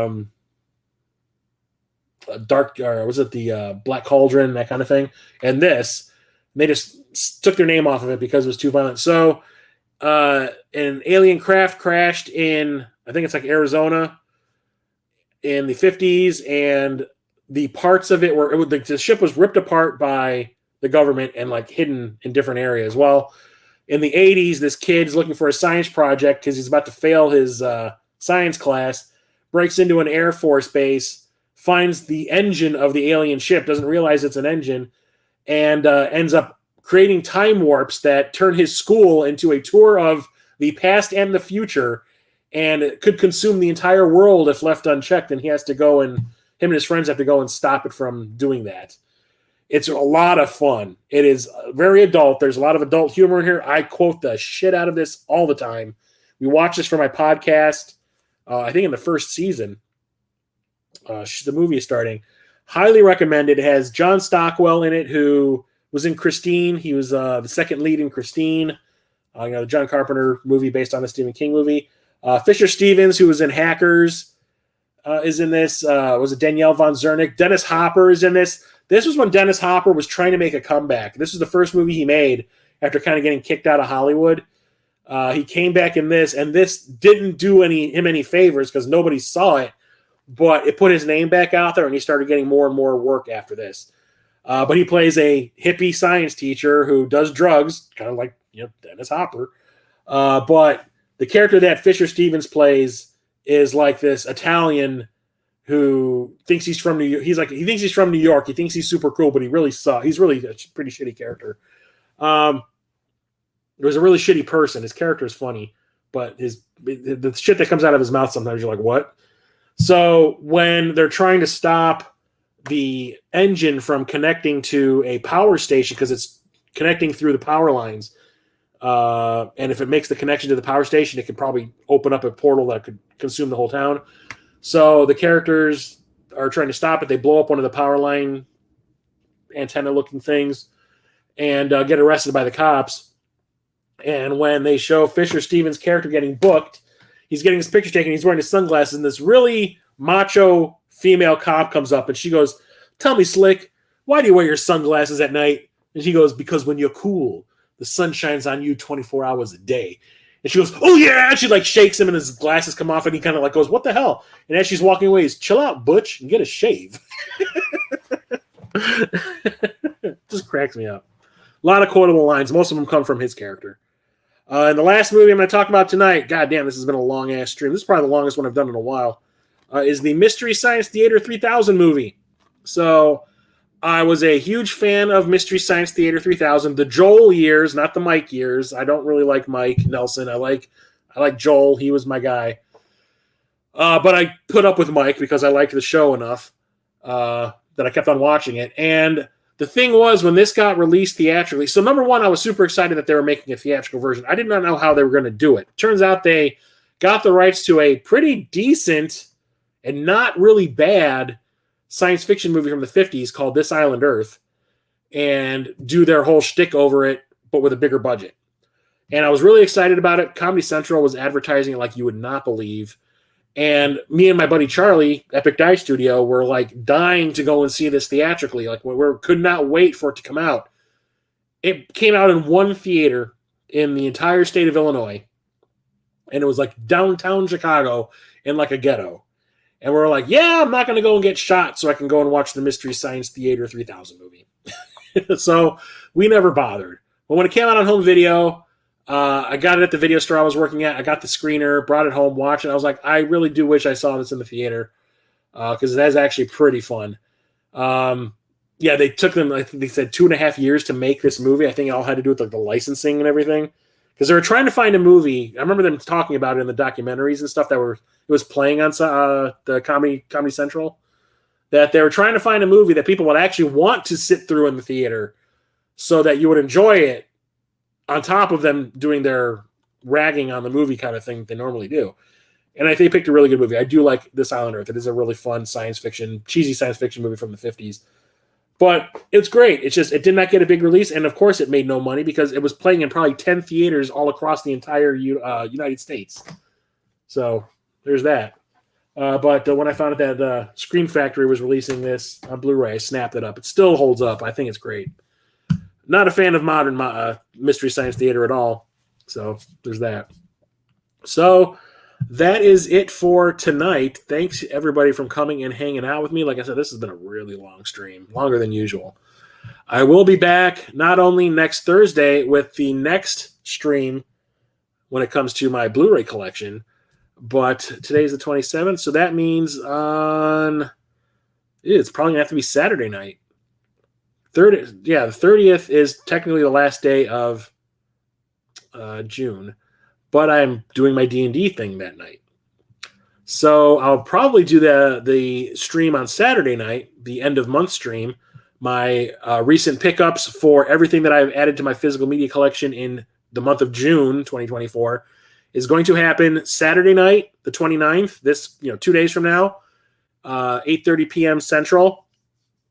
So come and check that out because I've added some pretty cool games and some pretty cool movies to my collection this month. Not a whole bunch. It'll probably be a shorter stream also, like last month, because Mo GameCon is coming up and I'm trying not to spend a whole lot of money. So I have money to spend there so that my pickups at the end of July will be rad as fuck. So not only will I be streaming the recent pickups on Saturday night, but Sunday night, the 30th, I will be streaming my Dungeons & Dragons campaign over on Twitch, Tides of Flame. So if you're not subscribed to my Twitch channel, go over there and do that. It's twitch.tv/statblock20. So I'll go into the chat here and type that in.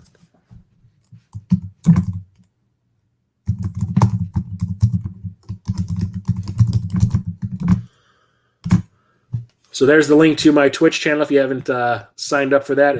So it'll probably be 7 p.m. Central.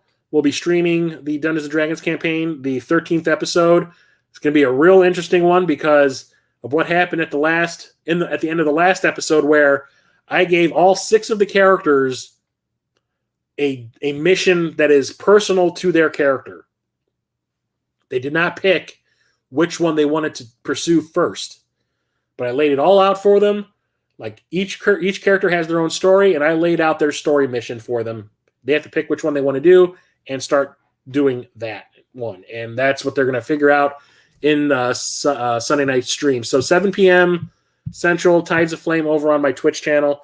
And then I want to say within the next week or two, probably 2 weeks, I'm going to start releasing episodes for season 7 of the Movie is Starting podcast that has a separate channel here on YouTube. And that address is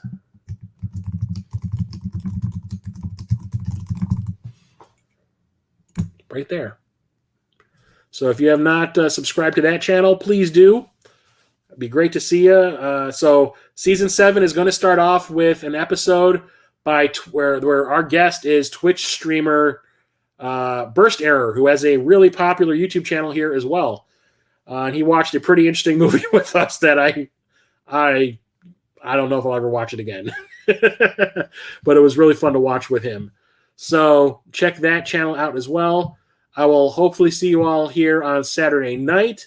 Have a good evening, everybody. Thanks again for hanging out with me and chit-chatting.